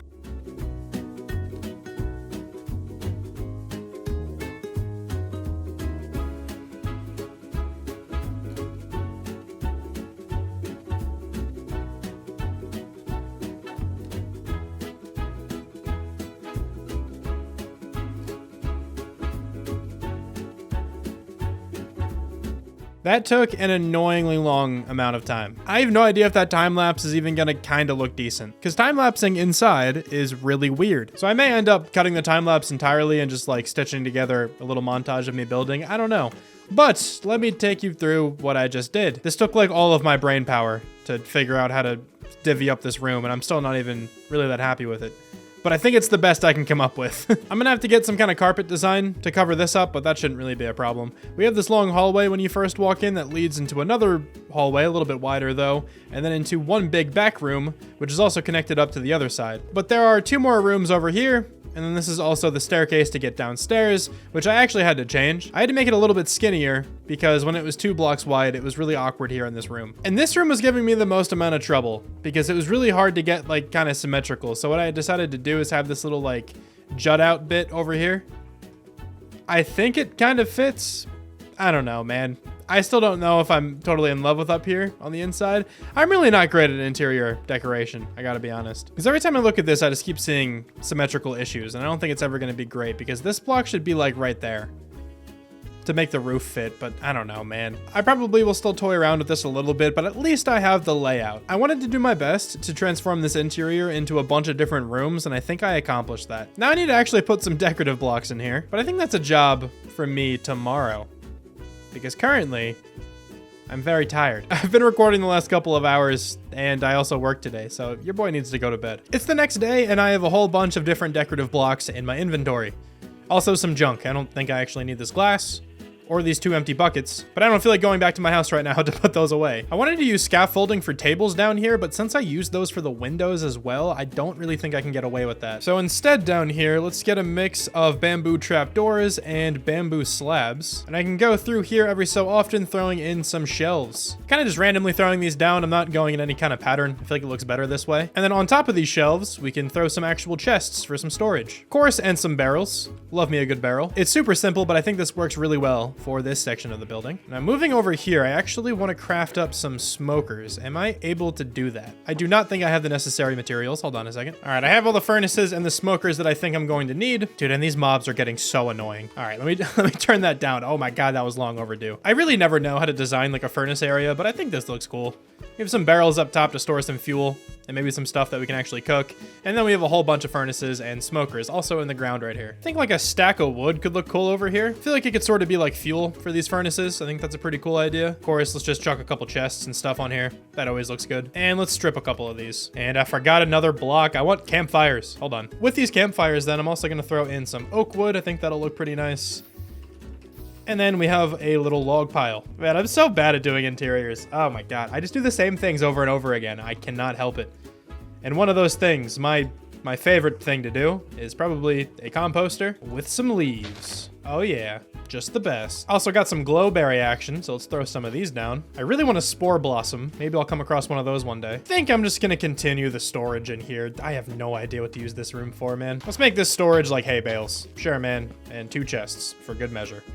I have no idea what I'm doing. All interior decoration is to me is just putting down some random blocks and hoping they work. This wall over here is looking a little bit flat, so I think what I'm gonna do is we're gonna make a big shelf out of some trapdoors. Okay, so something like that out of the dark oak trapdoors. Then on the inside here, we can do our bamboo design. And then once more, we can just throw some chests and stuff. Can I open this chest? I can. Look at that. So good. And then why not, for good measure, throw down one more of these composters with the leaves sticking out. And all right, I would say this place is fairly decorated. I think we just need some lanterns, which I have to go craft, but I'll probably do that at the end.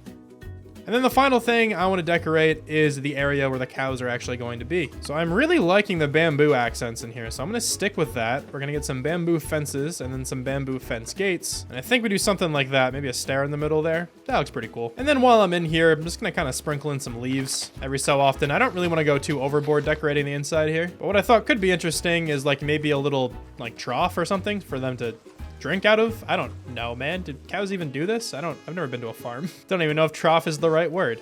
Someone correct me in the comments, all right? Wait, this is how you spell trough? Trough. Wild times we live in, man. Also just throw a small haystack in the middle. Sure, man, looks good to me. For the second floor of this building, I think I'm gonna leave this for another time because I have no idea what I wanna put up here. The functional part of this building is all downstairs. So if you guys have any suggestions on what I could throw up here, please let me know in the comments, then maybe I can come back later and decorate it. I will point out that I kind of fixed this room over here. The roof was really bugging me that it wasn't symmetrical. So I moved this pillar out one, and I took away the pillar that was right here, and I think it looks better.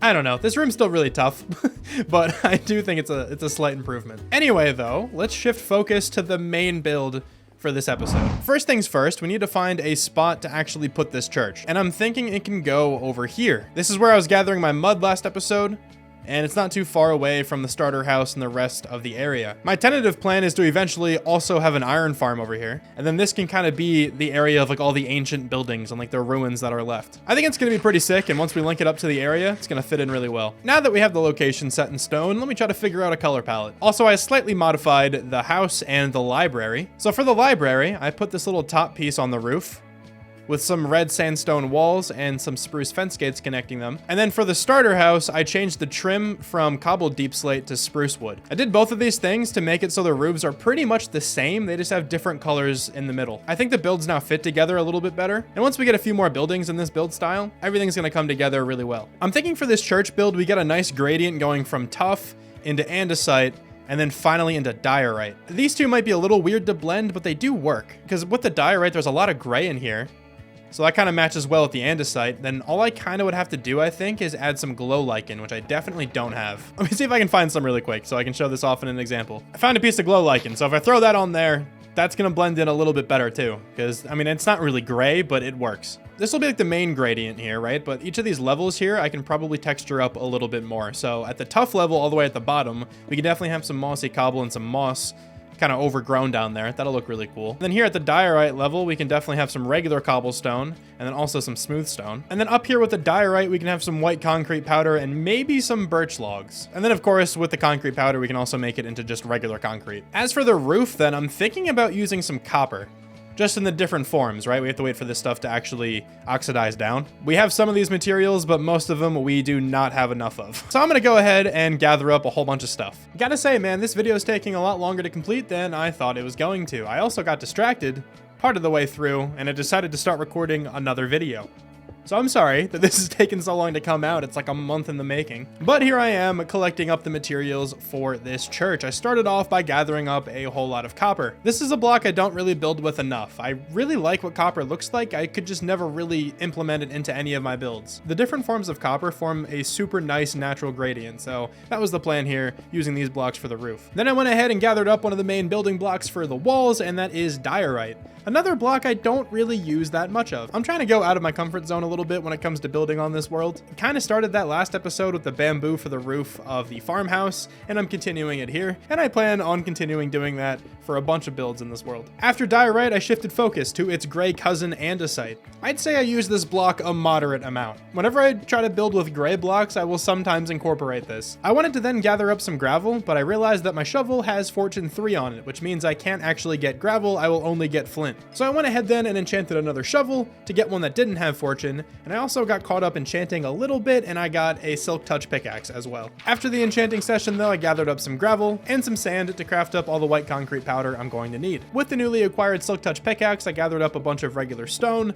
I don't actually end up using this stuff, but I'm sure it'll come in handy one day. And then finally, I gathered a block that I actually didn't mention earlier when I was going over the color palette, and that is calcite. I elected to go with this over the regular birch logs. I just think it looks better with the overall color palette, but I really hope one day that we get some different forms of calcite. The regular block is sick and everything, but I just need more. And would you look at that, after gathering up all the materials, we made it to day 200 in this world, which has me thinking I should probably beat the game soon.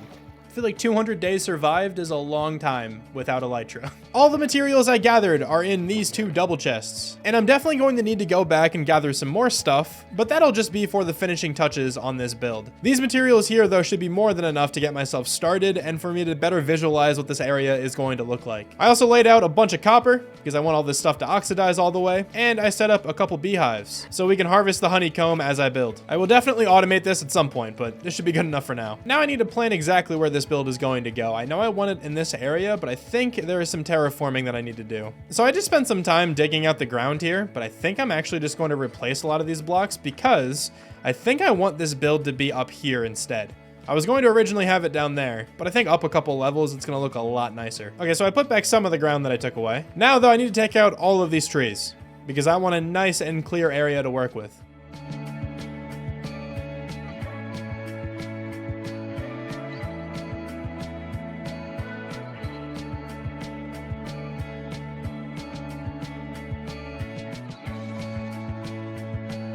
We now have a huge, really flat area, which is absolutely perfect for me to build on. Now I'm just back in my house, smelting up some food because I only have one more piece of steak left. But once this all smelts, I'm gonna begin building. So let me go ahead and kick it to a time lapse.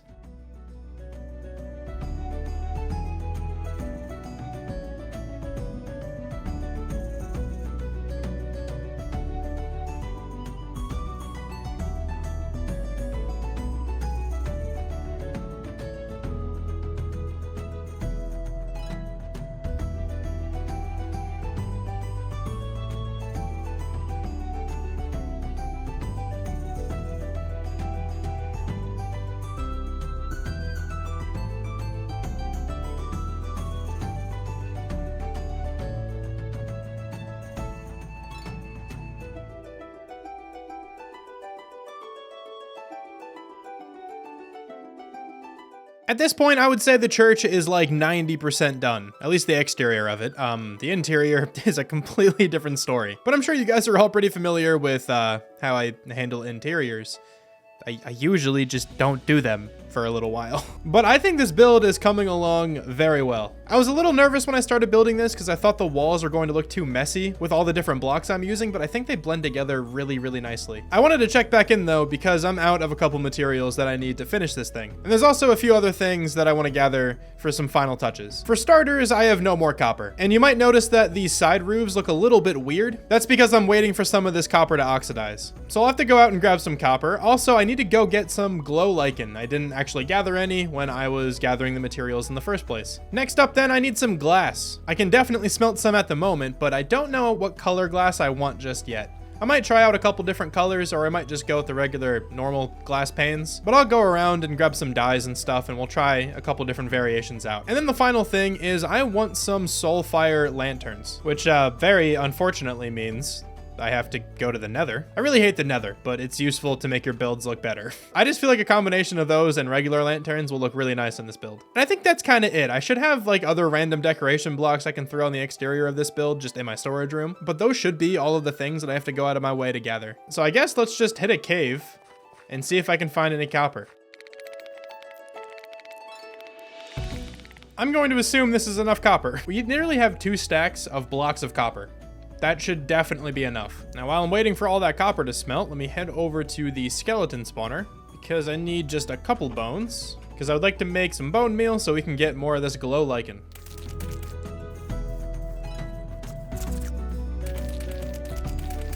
The glow lichen has been sprinkled around. It's not like a huge difference, but I definitely think it looks a little bit better. I'm gonna put going to the end last because I kind of just don't want to do that.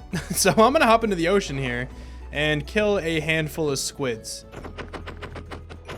All right, 29 black dye should be enough to at least know if I want to do this. All right, I have 8 black stained glass and 8 gray stained glass. I kind of just want to combine the both of these and just see what it looks like. It looks kind of weird because you can see where the separation of the glass is, but I do think I like the black stained glass. I'm not really sure what to do with the windows here. I tried a couple different combinations of this colorful glass that I have, and I think I'm just going to go with the black. I had a really cool idea, but I don't think I can fit it into the windows we have because I think they're too small. But that idea was to have like a wither rose in the window design, because I don't actually know if I've said this yet. Professional YouTuber here, by the way. But this church is going to be named the Church of the Black Rose, or something along those lines. I'll finalize the name eventually.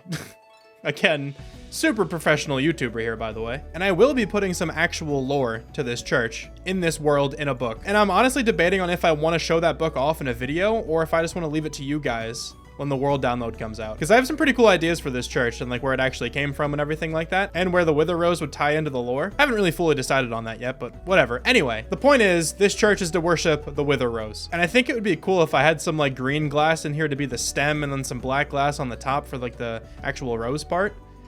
But I don't think that's gonna look nice with these really small windows here. So for now, I'm just gonna put black glass everywhere. All of the glass is now in, and I think it fits the vibe of this place pretty well. At least the black glass kind of relates to a wither rose. Not as much as I would like, but I still think it looks cool. Now I've procrastinated long enough. I guess it's about time that we go to the Nether. What do I even need to make these stupid lanterns? Maybe I don't need to go to the Nether. Hold on, it's just soul sand? That's all it is?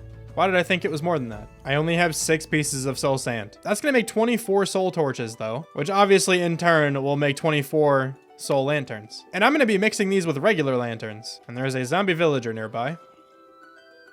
I'm gonna let him chill. He could do his own thing. I don't really care. But I actually think we avoided going to the Nether because I have like 50 lanterns total. That should be plenty. Now there are only a few more final details I would like to add to this build, and I'm going to get those done right now. Man, wasn't that just the best transition you've ever seen in your entire life? You know, it takes a truly genius editor to pull off something like that. But I am completely finished with this build now, so I think I'm gonna throw on some shaders, and we're gonna do a little walk around. I have no idea why this happens with this shader, but the leaves look horrible from a distance. It's only when I'm using like the custom leaves too. I don't know why it does this, so just for now, I'm gonna turn those off. If anyone knows why it's doing that, I would definitely like to know. But with those off now, let's go over this build. Now I didn't really do all that much to finish off this build. I kind of just threw in this pathway here. We have it bordered with some moss, some spruce fences, and some leaves. And I also threw in 4 custom trees. I have 2 oak custom trees using some azalea leaves and some moss. And I also have a couple birch custom trees, just using some of the diorite walls and some birch fences and stuff like that. And I think they both look pretty nice. I've been trying to get better at making custom trees, and one way that I'm doing that is by taking inspiration from other creators. So for these oak custom trees, I took a ton of inspiration from Xantix. I will leave a link to his channel down below. He has a hardcore series as well, and he's a fantastic builder, so definitely go ahead and check him out if you're interested. He's also a smaller channel than mine, so definitely show him a ton of love. But these trees look kind of similar to his. I think I'm using different leaves for the tops. But he used a lot of like spruce trapdoors and spruce fence gates and stuff in his, and I really liked how his trees looked. So I kind of tried to copy them a little bit. I definitely made them smaller, because I just kind of felt like the scale of this area, it called for some smaller trees. But just a few of his details I took. So if you're watching this, Xantix, thank you so much. I really liked your custom trees. But to finish off this video, let me take a quick fly around in replay mod so we can see the full scale of this build. I am so happy with how this build turned out. I think this area is gonna look phenomenal once I start putting some more buildings up over here too. And also, there's going to be a bunch of lore scattered across this world. And I've come to the decision that I'm not going to show off the books in videos. I'm going to leave that up to you guys. So when I make a world download link at 500 days in this world, you guys can explore it yourself and uncover the truth of this world. Thank you so much for watching though. I really hope you guys enjoyed this one, and I will talk to you soon. Bye. Now I've actually been a little busy in between episodes, and I know this may be shocking to hear, but I did an interior. Wow. I know, it's insane. Even though I've made it a rule on this world that I want to fully finish every single build that I do, I still don't have too many interiors completed. And I guess this one isn't technically completed. I'll show you why in a second. But of course, this is the church that we built last episode. A lot of oohs and ahs in the comments, please, right? Beautiful build. And it now has a fairly basic interior to it. So of course, I tried to, make this look like a church. It has a purple carpet. Feel like it kind of fits the Nether theme. And then here is the Nether portal, the thing that is being worshipped. I also wanted to make it look like this was kind of like pulled out of the ground in some way. Like maybe this portal was like really deep down and they used like chains and stuff to get it up here. I don't exactly know the physics behind that, but I think it looks kind of nice. And the reason why earlier I said this isn't completely done is because there's nothing in this tower. I think I'll eventually put just like a winding staircase going up to maybe like a bedroom or something in there. I don't really know just yet. That's kind of why I left it blank.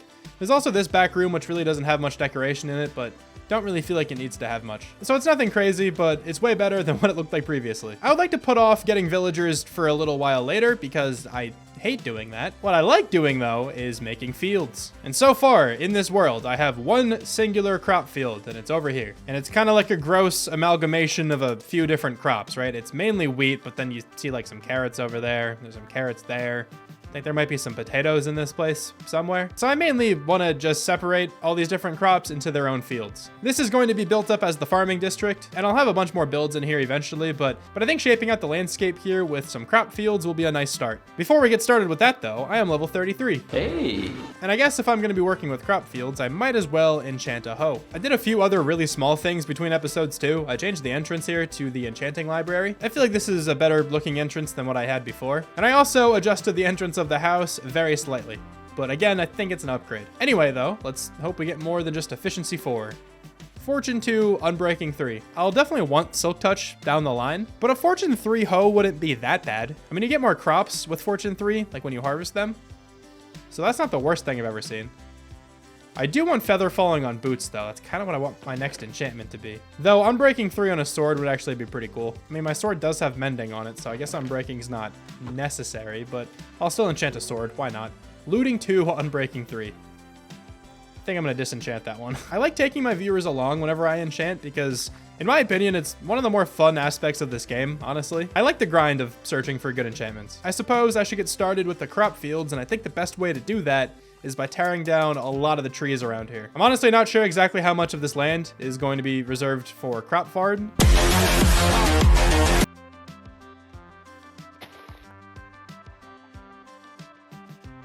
Are you good? You can get out, man. You're free.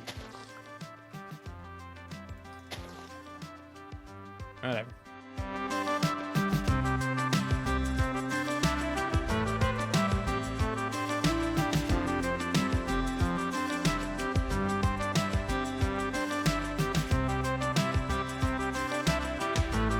All right, so I chopped down a lot of the trees here in the surrounding area, and my loose plan is to have one field over here and then another field back this way. I'm sure I'm gonna get more crop fields down the line, but I think a carrot and a potato field will be good enough for now. I would like to tackle this little bit of terraforming at this point though, because I am tired of this area looking like doo-doo. The good thing about this is I probably don't actually have to go get any dirt from my base. I don't want to take away this entire hill because that's where like my mine building second floor is sitting. And I like the look of this building the way it is, how it's like feeding into this little mound. I'm gonna use this small example to kind of walk you guys through how I go about terraforming things. And keep in mind, I am really not good at terraforming. So I think the best way to approach terraforming is to make like a skeleton of your landscape. And I'll kind of show you what I mean. So this is a much smaller example because I only have to go up like 2 blocks from where I am right now, or 3 blocks, I guess. But what I mean by skeleton is that I'll usually just start out with a handful of lines that follow the trajectory of the landscape that I want. So as you can see, we have a line over here that connects all the way up to the top. We have this central line right there, and then a much smaller one over on this side. The reason this one's smaller is because I can't have it go back that far considering there's a building here, and I still want to be able to walk through this. I'm gonna take a quick sweepy though. Why did I say that? And then what I'm gonna go ahead and do is connect up the lines. And this is where the difficult part potentially comes in because you don't wanna just make like a staircase going straight up, right? You wanna make it look a little bit more natural. The way I achieve that is I connect up the lines in like weird zigzaggy formations. It's a little difficult to describe the process. Definitely make sure to put some torches underneath where you're terraforming because you don't want the scary things to spawn. All I did was just connect up those lines and now this hill looks a lot better already. It's still not exactly where I want it, but it's a massive upgrade to what we had before. Now next up with this specific terraforming job, I want to get rid of all the stone. I want this just to purely be grass. And sadly, I've actually run out of grass. I didn't think I would have to go back to get some, but hold on. All of the stone is covered and I'm already very much liking how this looks. There is still more I can do to this, because when I terraform, I don't like having these really big like right angles. So normally I kind of just beef up one of the layers and that helps a lot. I also try to avoid having really long straight lines like this unless it's a huge area. If it's a really big area, it could certainly call for it. Again, I just kind of like to break it up by adding a little zigzag here. I might even add a little bit more at the end. to make it look just a tad bit more interesting. That was probably a terrible tutorial, but I just hope at least someone out there got any bit of useful information out of that. Now that this looks more natural though, let's work on the outlines for these crop fields. And this shouldn't take all that long. I'm just gonna do the same design that I have in this main field. So we're gonna alternate between the birch leaves and then the spruce stuff. Should look pretty nice. Now I misspoke earlier, but I think it actually kind of worked out. So I said that these were birch leaves. They are not. These are definitely spruce leaves, but I did come back with birch leaves for the first little plot of land, and I think I like this a little bit better. I think I like the fact that I changed up the leaves. So this one has birch leaves around it, but everything else is pretty much the same, with the spruce bits going all the way around. And then this third one down here, I used some azalea leaves and also some of the flowering azaleas. And as another little accent, I put some moss around the area and bone mealed it. I think this is my favorite one. I really like the moss accents. It looks really cool. Now these farms very nicely border the path that I'm gonna have around here. And that was kind of the plan all along. Looking pretty snazzy. Obviously though, next up, I actually have to populate these areas with the correct crops. I'm gonna time-lapse myself planting down all these crops because I think that looks really cool in a time-lapse. So let's cut away to that.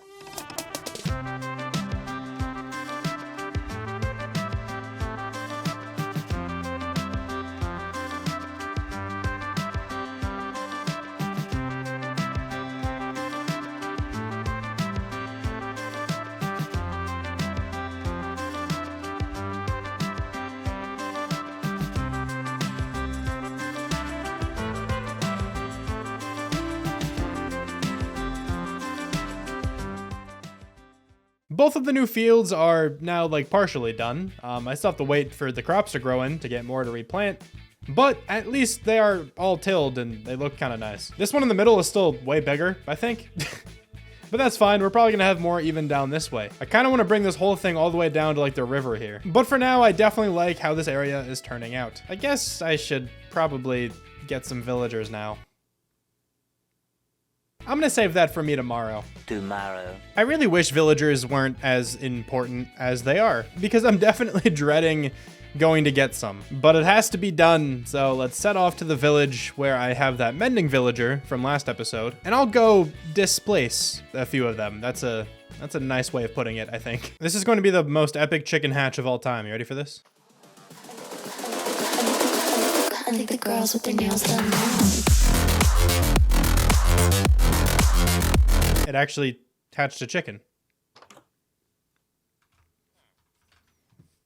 That was pretty cool. I'm gonna try to save this chicken if possible. There you go. Don't go anywhere, friend. That chicken's special to me. How's it going, friends? I heard you wanted to move out. Or at least I really hope you did, because you are going to. How in the world did you get up there? No idea how you've done that, Jim, but I will take you home. There's nothing quite like rowing a boat on solid ground. Jim's really just standing up in the boat like that? That's actually kind of a power move. I love that. Don't go anywhere, Jim. I'm gonna take a nap at the bottom of the ocean. See all these beautiful buildings around here, Jim?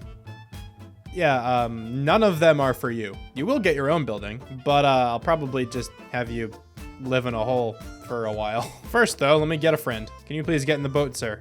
One of you, sir. They both got in the... Let's try this again. Here we go. Get in the boat, and now I'm in the boat.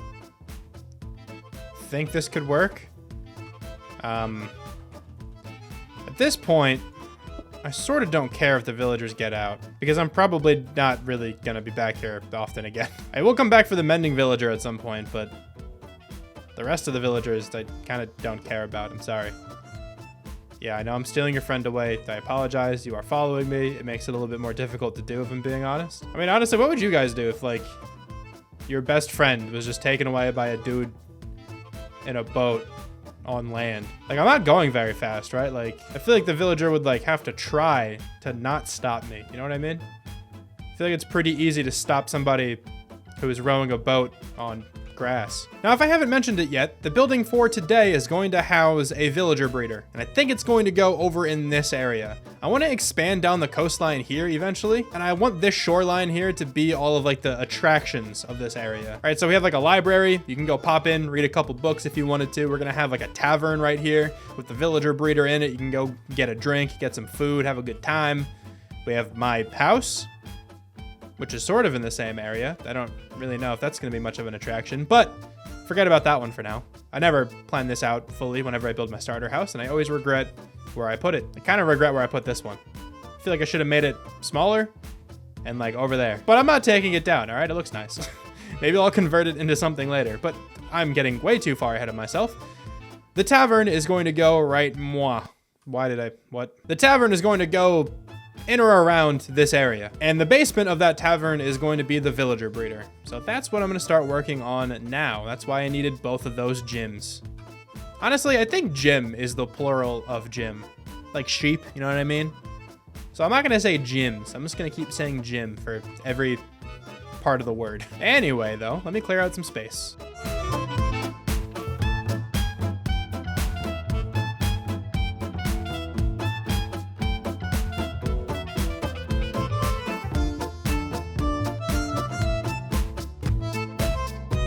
Why does Silk Touch not work on grass? Like, I know you could use shears, but like, why can't I pick up the grass if I Silk Touch it?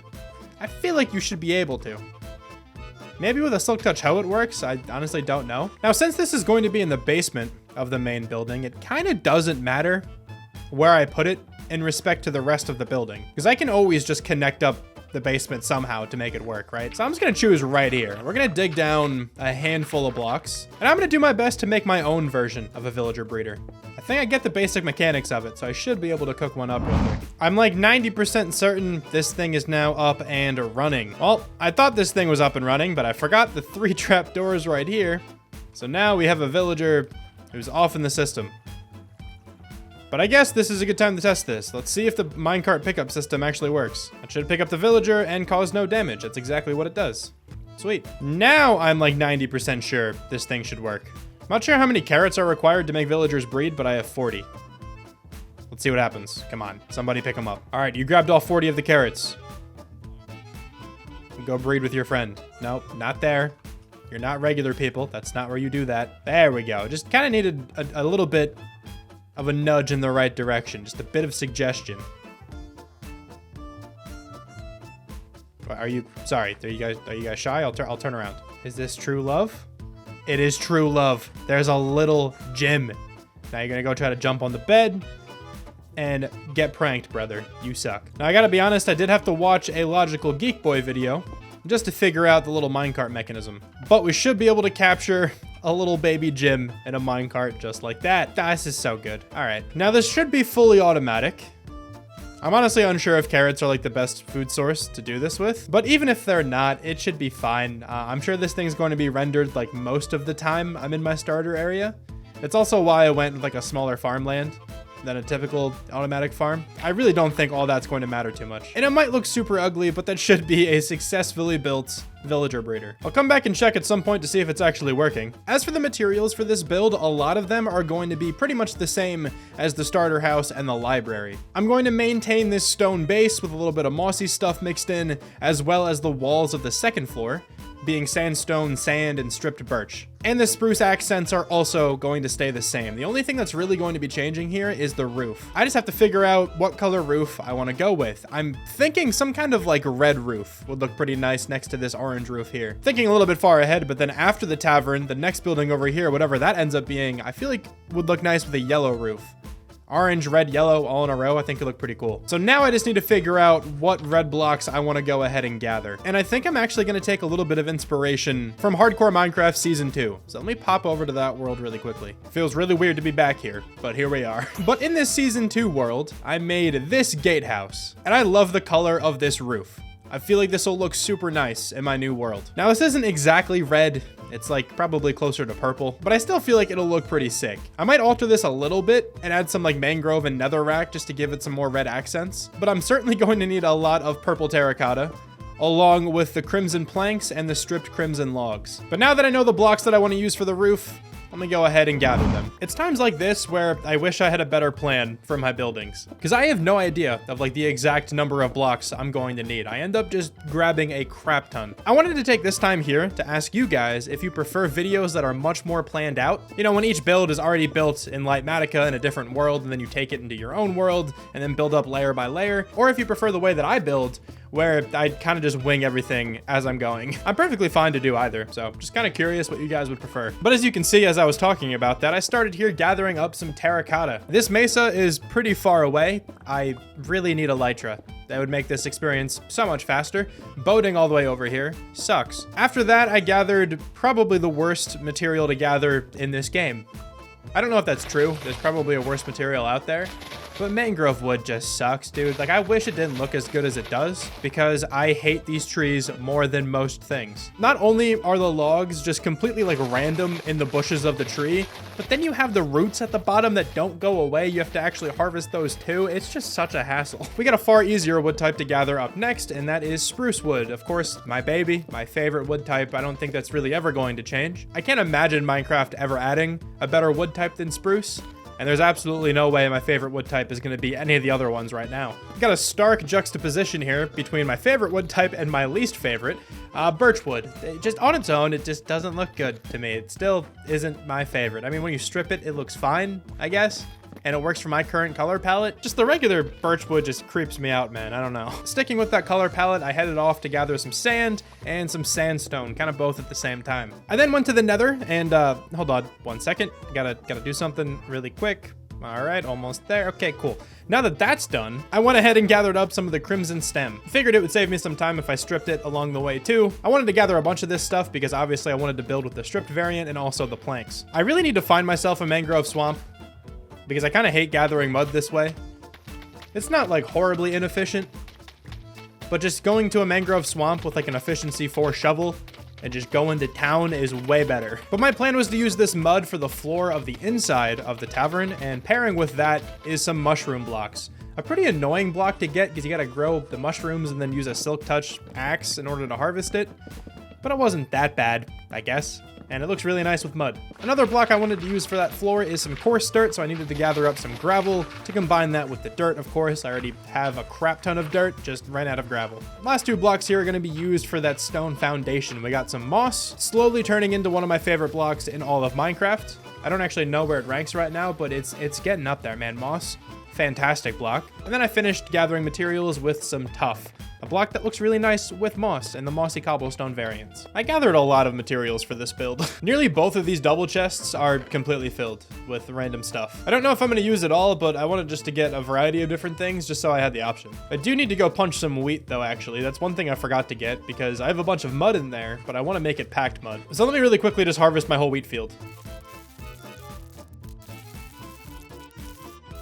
But of course it did start raining. I really don't want to start building in the rain. So I guess for now, I'll just map out the build and then I'm going to actually start building once the rain stops. The shape that I have in mind for this, I think is going to require me to clear out some more space. I guess I'll just start here by taking down this fence because obviously that's not going to be in the final part of the build. Are they making another child? Are we about to witness a miracle? There it is. The miracle of childbirth. That's exactly how it happens in real life too. You share enough food and then just baby. Now for this build, the only real idea I have is I want a pretty long central rectangle. Probably longer than this, maybe over to here. I'm not actually counting anything either. I just want to get the gist of what this looks like. So something like that. There's a creeper, hold on. I should probably sleep. Yeah, that would be smart. 360. I'm the best. Gonna extend out the middle rectangle a little bit more. And then over here on this right side, definitely gonna have to clear out some of this grass because I want there to be like a little underpass section I can walk through, but like the top of the building is still going to hang over. I might make this archway a little bit wider, but for now it's just going to be a 3-block gap. And then over on this side, I think we just have like a pretty tiny back room. This could be used as the stairway to actually get down into the farm. But I don't want it to be too big over here because I don't want it to get too close to the library. I'm probably going to want to have some kind of pathway around here too. And if it's too close, it might look a little bit cluttered. I would also like there to be another little overhang for the entrance. But this is where I actually have to count because I think I want this to be like in the middle of this main rectangle. I actually might be the greatest because without even counting, this is already an odd number. I mean, to be fair, there was a 50% chance that this would happen, but I like to imagine it's my builder instincts kicking in. And then much like over here, this is just going to be a little underpass where you can walk underneath the building. And it will also serve as like the main entrance right here. I think it'll look pretty nice. And now all we have to do from here is just go up. So cue the medieval tavern music and let me toss it to a time lapse.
Never thought I'd have to make a YouTuber apology video, but here we are. I have had a severe, what does he say?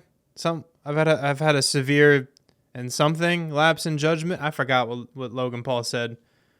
Anyway, yeah, don't be mad, all right? But I didn't do an interior. I know it's horrifyingly bad information. I'd understand if all of you guys unsubscribed right now. But don't worry, I still know the challenge I set for myself to fully finish every build in this world. I'm going to do that, all right? I plan to have an episode in the future where I kind of just like renovate this whole area.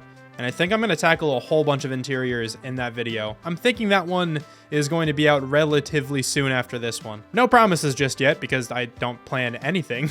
Oh. Hello there, guys. I have villagers here now. Do you want to, like, go away? I know exactly what'll get them to go away. Arson.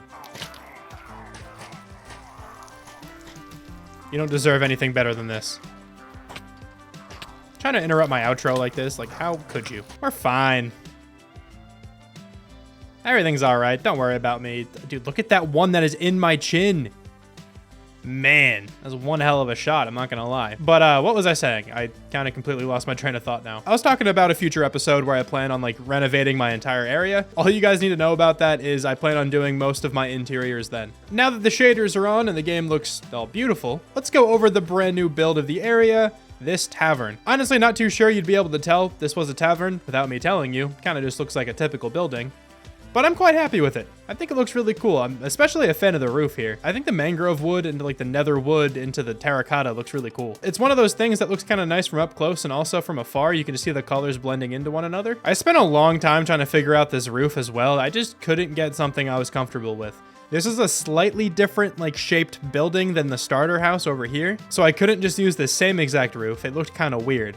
So I went with this different one with a lower trim down here using some trapdoors and some spruce slabs. And I think I came up with a pretty good solution here. I missed one block. That is supposed to be a trapdoor. Hold on, let me check before I go fix it. Did I miss that anywhere else? I also missed it right there. I am so good. That should be fixed now. Let's continue going over the building. I extended this pathway over here now past the library, and you can walk underneath here, which I think is a really cool vibe, honestly. And you can round this corner, and there's a little outdoor seating area. I think I actually want trapdoors like that behind the chairs. Hold on. I thought I was finished with this. I think I like this look a little bit more. Looks kind of weird with these two chairs together, but it's fine. We're going to deal with it. And then out back, I don't really know where this is going to lead just yet, so I kind of just left it empty. And also, don't mind any of the trees, okay? They look kind of weird. Like the leaves are just kind of chopped off right there. I plan on making a whole bunch of custom trees eventually, so I'm not even worrying about the foliage at the moment. That's just one of the most beautiful things I've ever seen, I think. You know, I may not have seen whatever was going on in real life, with like the northern lights and stuff like that. Whatever happened recently where you're able to see them from much further away, I don't know. Might not have seen those, but I have seen them in Minecraft. Like, this view looks insane. Anyway, though, that's the new building. Let me know in the comments what you guys think about it. Also, rest in peace, Boat Cow. Still miss this guy. But I will very soon be populating this whole area with villagers, and we're gonna have a bunch more trades and stuff like that. It's going to be a great time. Think I should probably start considering beating the game, though. Kind of feel like that should be next episode.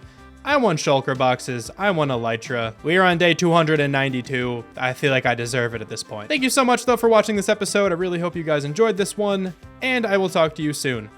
Bye. It's nearly day 300 in my hardcore world, and I still haven't beaten the game. That changes today. My main goals for this episode is to take down the Ender Dragon, explore the further End Islands, and add to my historical district in my starter area with a new temple to house the dragon egg. I hope you guys enjoyed this video. Let's get started. I just now realized that this trapdoor is going a different direction than this trapdoor. I have no idea how I never noticed this before. Anyway, though, the first thing on my agenda at the moment to prepare, for beating the game is I need to go to the Nether to get some blaze rods. I have 20 ender pearls, so I don't need any more of those. I just have 0 blaze rods. And seeing as how I'm level 31 at the moment, I think I'm going to enchant a bow. Just power 4. Power 4 Unbreaking 3 is a pretty good start, I guess. Honestly, I had no idea I had a church chicken, but let's go. I love this.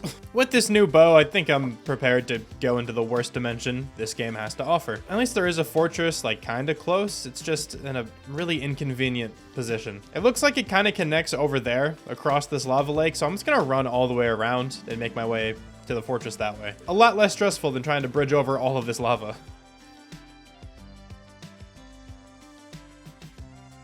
Oh wait, there's actually one right here. I feel like this can't be the same one, right? That other one's like over there. I don't know, whatever. I'm just gonna run in here. Hey, we got a spawner over here. Let's go.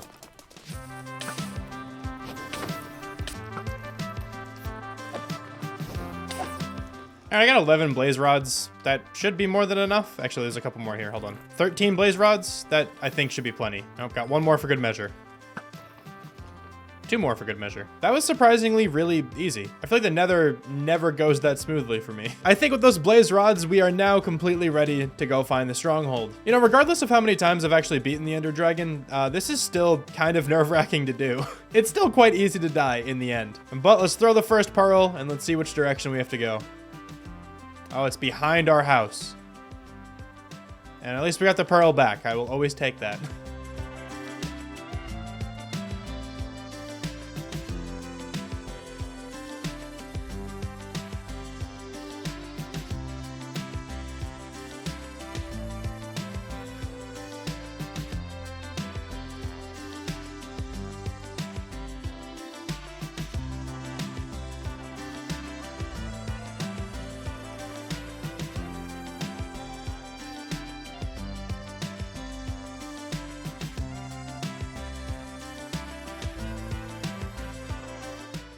That took way too long to find, dude. I am horrible at finding the strongholds, but whatever, we are here. Oh, that was actually really fast.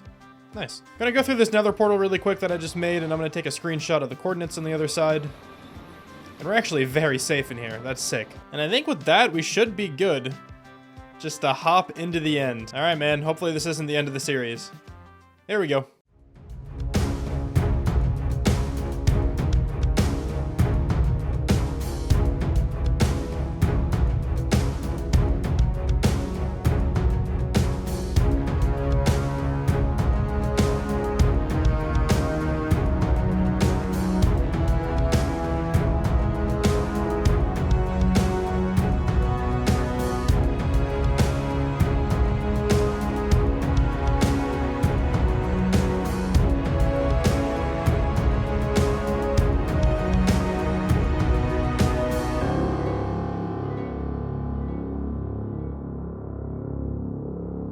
Wish me luck. I normally have really bad end city luck. Here we go. That changes today.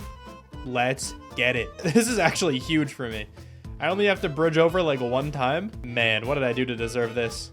I'm actually gonna go this way so we can get the ship immediately and then get our elytra. I hate this so much. Please, hands, don't fail me now. This always feels so good. Let's go. Sky's the limit, it absolutely is. We got our first pair of elytra. Let's loot the rest of this city then. It should be a lot easier to loot now that I have elytra too.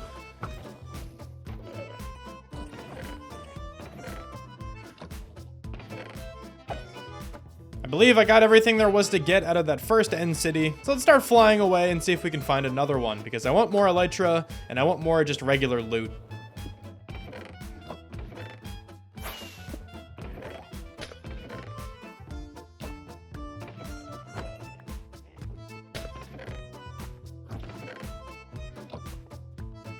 I just flew back to the main end island. I didn't see any end gateways, and I was already kind of getting close to 0-0, so I just decided to keep flying. Never done that before, but it really wasn't that bad. But here we go. We officially have beaten Minecraft. Let's go. And I'm at spawn. Hold on. It takes like 1 rocket to get back to my area. This is so good now. I would definitely say that we got a lot of really good stuff from that End City expedition. Now though, it's time to actually use my 68 levels that I have. And if you guys are familiar with any of my series, whenever I beat the Ender Dragon, I always enchant my first wooden pickaxe with my next enchant. So let's head over to the library and let me enchant my day 1. Efficiency 4, Fortune 3. It's not going to be used anymore, but it always feels good to enchant this one. I'll probably display this somewhere at some point in this world, maybe actually right now in my starter house. It's gonna go right there under the clock. Actually, let me name it. Hold on. I'm gonna name it Paul. I don't know, that just feels right. My plan for now then is just to enchant a lot of stuff. And then once I'm under level 30, I'll start combining things together to try to get the best possible gear and armor and whatnot I can. So let me go ahead and do that, and let's see what kind of enchantments we can get. I am now down to level 2. And I still have a bit more of combining that I need to do, so I think I'm just gonna grind out my skeleton farm.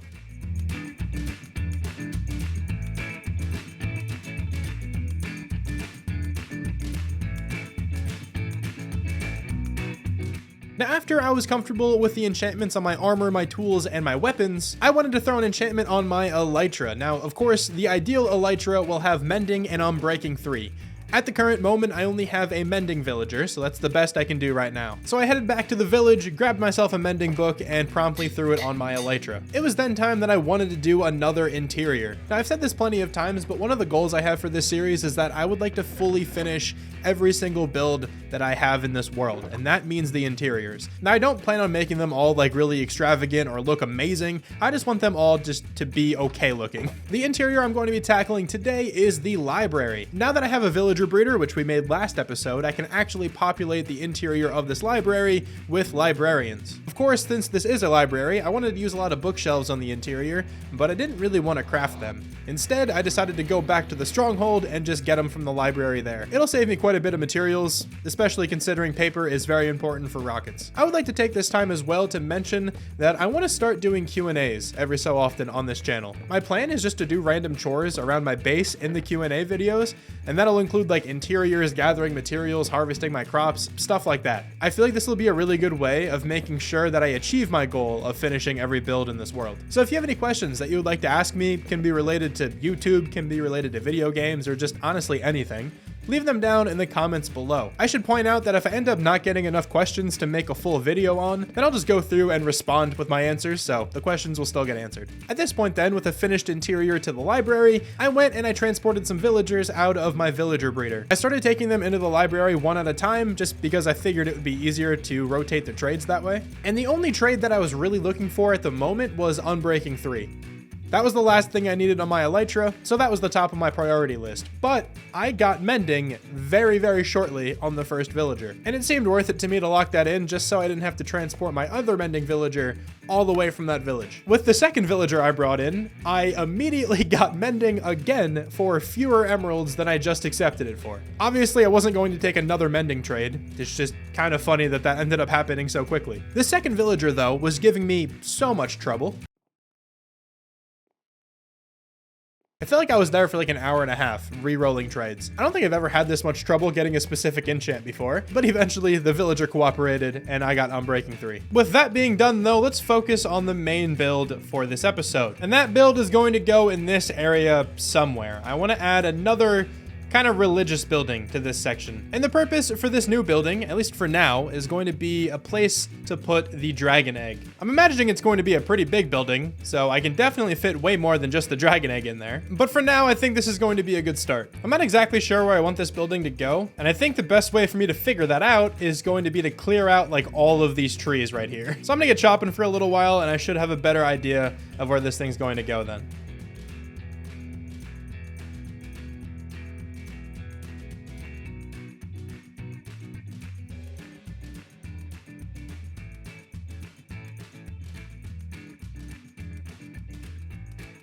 I've been chopping trees for a little while. We freed up a lot more space over here, and I think I've decided on two potential locations for my next building. One potential spot is right where I'm standing currently. I would probably just have to cut away at the ground a little bit. And then the other spot is just over here, where the back of the building would probably go like right where I'm standing currently and would meet up with like the cliffside right over here. Both options are pretty solid, and they definitely will both require some terraforming because the landscape back here is not ideal. I do think though, I want to put another entrance to the other church right here, because regardless of where I put this next building, whether it be right here or right here, I think it would look a lot better if there was another entrance to the church leading out into this like courtyard area. It's definitely nothing special, but at least now we have an entrance to this side of the building. I'm ready now then to start collecting materials for this next build. I just have to figure out exactly what I need. And I'm going to be using a very similar color palette to this church right here, but I think I'm going to change it up slightly. I want there to be a lot more moss and mossy cobblestone in this new build, and I want to see if I can transition that into the white blocks at the top. And then to accomplish the transition between the moss and the white blocks, I think I'm going to go ahead and grab some vines. And I'll be using those vines in a very similar way to how I used the glow lichen here to combine the andesite and the diorite. The back of the roof here still isn't even oxidized how I want it to be. But speaking of oxidizing, I'm going to need a lot more copper as well, because I'm still going to use that for the roof. I think I should have a majority of the blocks already just in my storage room, probably aside from the copper. So I don't actually think I'm gonna have to gather all that many materials. I think I'm gonna have to take a trip to the end though, because I kind of want to incorporate some purpur in a very small spot on this building. Honestly, not sure if I'll be able to pull that off, but I'll probably gather the stuff just in case I am. Now that I have the color palette figured out though, let's go ahead and gather up the materials. And this would totally be a waste of a rocket, so I'm not going to use that. Now for this material gathering montage, I'm going to do something a little bit differently. Instead of me commentating this, I'm going to pass this off to my girlfriend. I'm also going to be handing her the notes that I wrote for this section of the video. My notes usually don't have much information. I typically just put the name of the block I gathered, and then I just elaborate myself whenever I commentate over it. So let's see what she does with these very limited notes. All right, so did a lot of stuff, got to level 30 to enchant another hoe, so that you could easily gather moss, and then you gathered the moss. And then from there, you just jumped right to copper, gathered some copper, found a village so that you could get some emeralds, so that you could buy Unbreaking 3 book to put on that's how Electra is spelled? Elytra. I also didn't find that village. I just went to that village. Ah. I knew that was there. You headed to a village that you already knew, stole their emeralds. No, I bought them. That was fair economics. What'd you buy them for? Sticks. That's not fair. While you were in that village stealing emeralds, you also stole vines from jungle trees. Yeah, it's true. I planted these trees. And then you took the vines. Okay, so that's fair. You walked into a library right as a villager unalived itself. Did he just like trip and fall? He just jumped off the stairs. Oh my gosh. I didn't villager proof this building. Oh, that's so He jumped off sad. the stairs. Poor guy. All you have written here is purpur. So yeah, you did some purpur in the village where you stole jungles. That's a block at the end. We terraformed some land. So we excavated it, tore all the ground, right? You cleared it just to put it all back in a different way. Sort of. I just made it a better spot to build on. You utilized equivalent exchange. That's all I got. It's probably not good. You're probably gonna have to record this. All right, so I have a nice big area cleared out. We have a bunch of materials gathered in these shulker boxes here.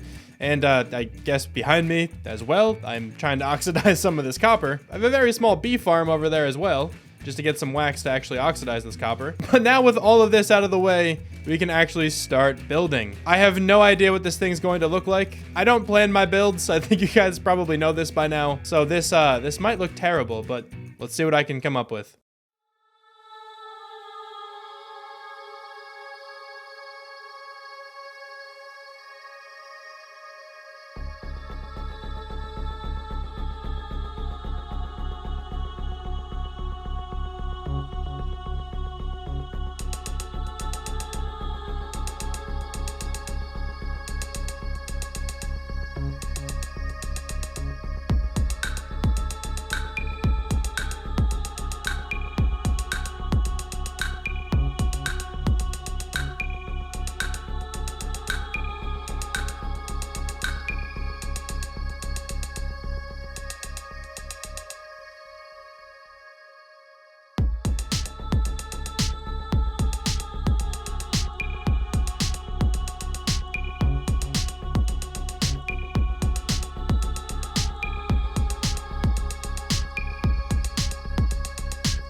If you haven't liked the video yet, like the video for this bee right here. Look at him go. Hey.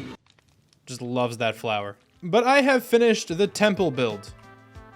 And I gotta be honest, not exactly sure how I feel about it. I think it's cool. I feel like it looks nice. I would love your feedback in the comments on this one. I kind of just feel like it's missing something, but I'm not sure quite what just yet. But let me just walk you guys through this area here before I end off the video. I went ahead and decorated the outside here with another coarse dirt path, and I just added in a few more custom trees as well. These I think look great. Really big fan of the trees at the moment. And I mentioned this in the episode where we built the church and I built all of these trees over here. I took a lot of inspiration from another Minecraft YouTuber when it came to making these custom trees, and his name is Xantix. I'll leave his link in the description once again. I think he makes really nice custom trees, and I kind of just wanted to take them for my own world. I mean, I did my own kind of thing on them, but I kind of just used his ideas. These birch trees kind of look like crap without the better leaves resource pack, which isn't ideal. Or maybe it's just that one. Yeah, because like this one over here looks pretty cool still. I think it's just that one. I probably should just tweak it up a little bit. I'll get to that eventually. And by eventually, I probably mean never. But I'm really a big fan of how this like landscape is turning out. I feel like this area is gonna look really sick once we add trees like everywhere. So that's one plus side to this build at least. I am a little glad I was able to incorporate some purpur into this build though. You can't really see it because it's pretty high up and I don't have any rockets at the moment. So let me get on top of this scaffolding. So there is a like strip of purpur blocks going all the way around, and I think that looks pretty cool. Kind of fits the end theme quite well without taking away from the rest of the color palette, so like it still fits with this church over here. And I'm still in love with the roof. It's just a super simple gradient using just the copper blocks, but it looks phenomenal in my opinion. I'm completely lost for interior ideas at the moment, so I'm going to complete that in between episodes. For now, all I did was I put the dragon egg in here on top of the anvil because I think it's a cool way to display the dragon egg. I'll probably have this as the centerpiece. I just have to figure out the rest of the decoration. And I'm also unsure if I want to have an exit back here or not. That's kind of why I just kept it open. But you don't see that on the thumbnail because it's behind the building, so I can get away with it. That's going to do it for this episode. I hope you guys did enjoy the build, even though I'm kind of lukewarm on it at the moment. But thank you so much for watching, and I will talk to you soon. Bye. Minecraft 1.21 just recently came out, and I would like to use this episode to explore all the new features, look at the new blocks, and just do a bunch of new stuff. This is going to be a much like chiller episode than my typical hardcore videos. Also, replay mod is not currently updated to 1.21, so I don't really want to build too much stuff without being able to time-lapse it, if I'm being honest. So I figured this is as good a time as any to make a more laid-back episode. But I hope you guys enjoy the change of pace nonetheless. I think the thing I'm most excited about in this entire update are the different variants of Tuff. Now, Tuff is one of my favorite building blocks in this game already. I use it in so many of my foundations, as you can see in the starter house here.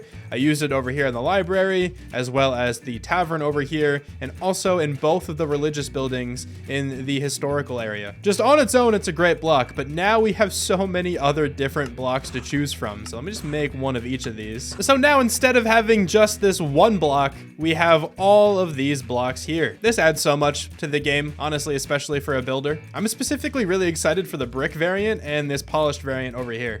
This polished one just has such a cool color to it. There's a lot of texture here as well.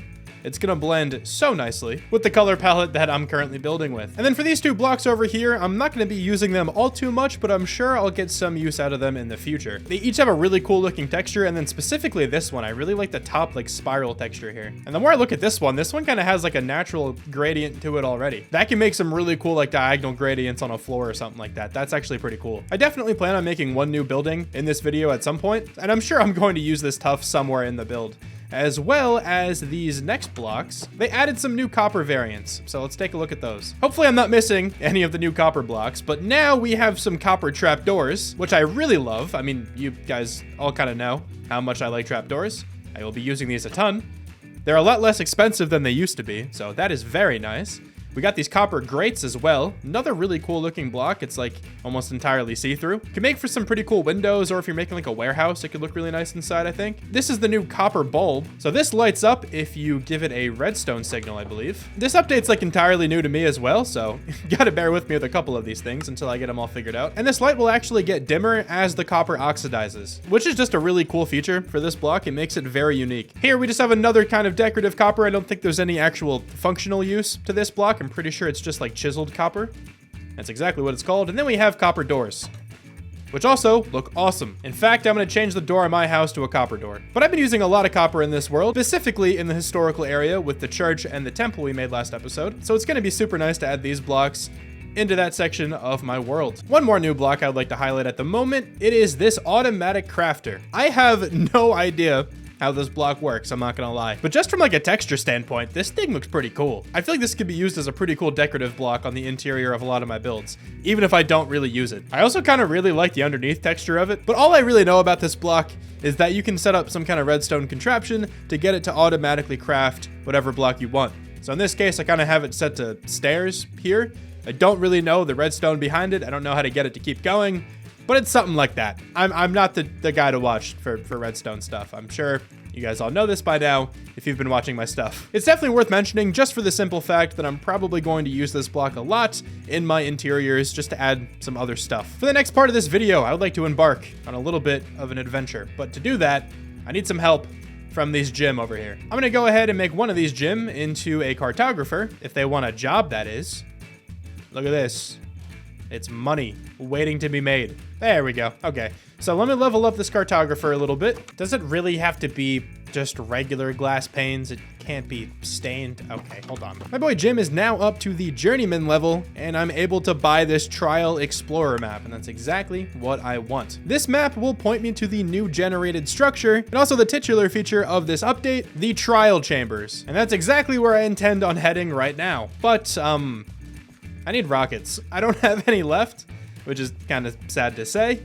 So I should probably wait for it to be night and then kill some creepers, because I'm really not trying to make a creeper farm right now. That's going to be in one of my next few episodes for sure, just not this one. Let me just double check all my storage in case I put any random gunpowder anywhere else. I don't really think I did, though. I can't find any gunpowder, so I'm just going to pass the time by farming all my crops. Now, normally I would time-lapse this because farming time-lapses look awesome, but I can't use replay mod yet. It's so sad. I'm so used to using that for my videos. While I'm here just planting carrots, I would like to take the time to ask you guys your thoughts and opinions on this new update. Now, as mainly a builder, I really enjoy this update. Like I was saying before, the new tough blocks and the new tough variants, they look so good.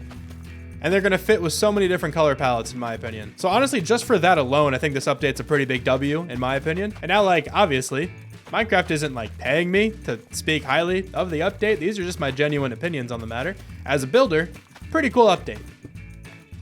I just broke that without my silk touch. Dude, I do that all the time. I hate it. Please tell me I have another Eye of Ender. I have 2 more. Okay, good. I do that so often. It's the most annoying thing. There's a plains biome off in this direction, so I'm just gonna head over this way. I feel like that'll probably be my best bet of getting gunpowder efficiently. There are a lot of mobs chasing me at the moment. Is that an enchanted iron sword on that guy? What?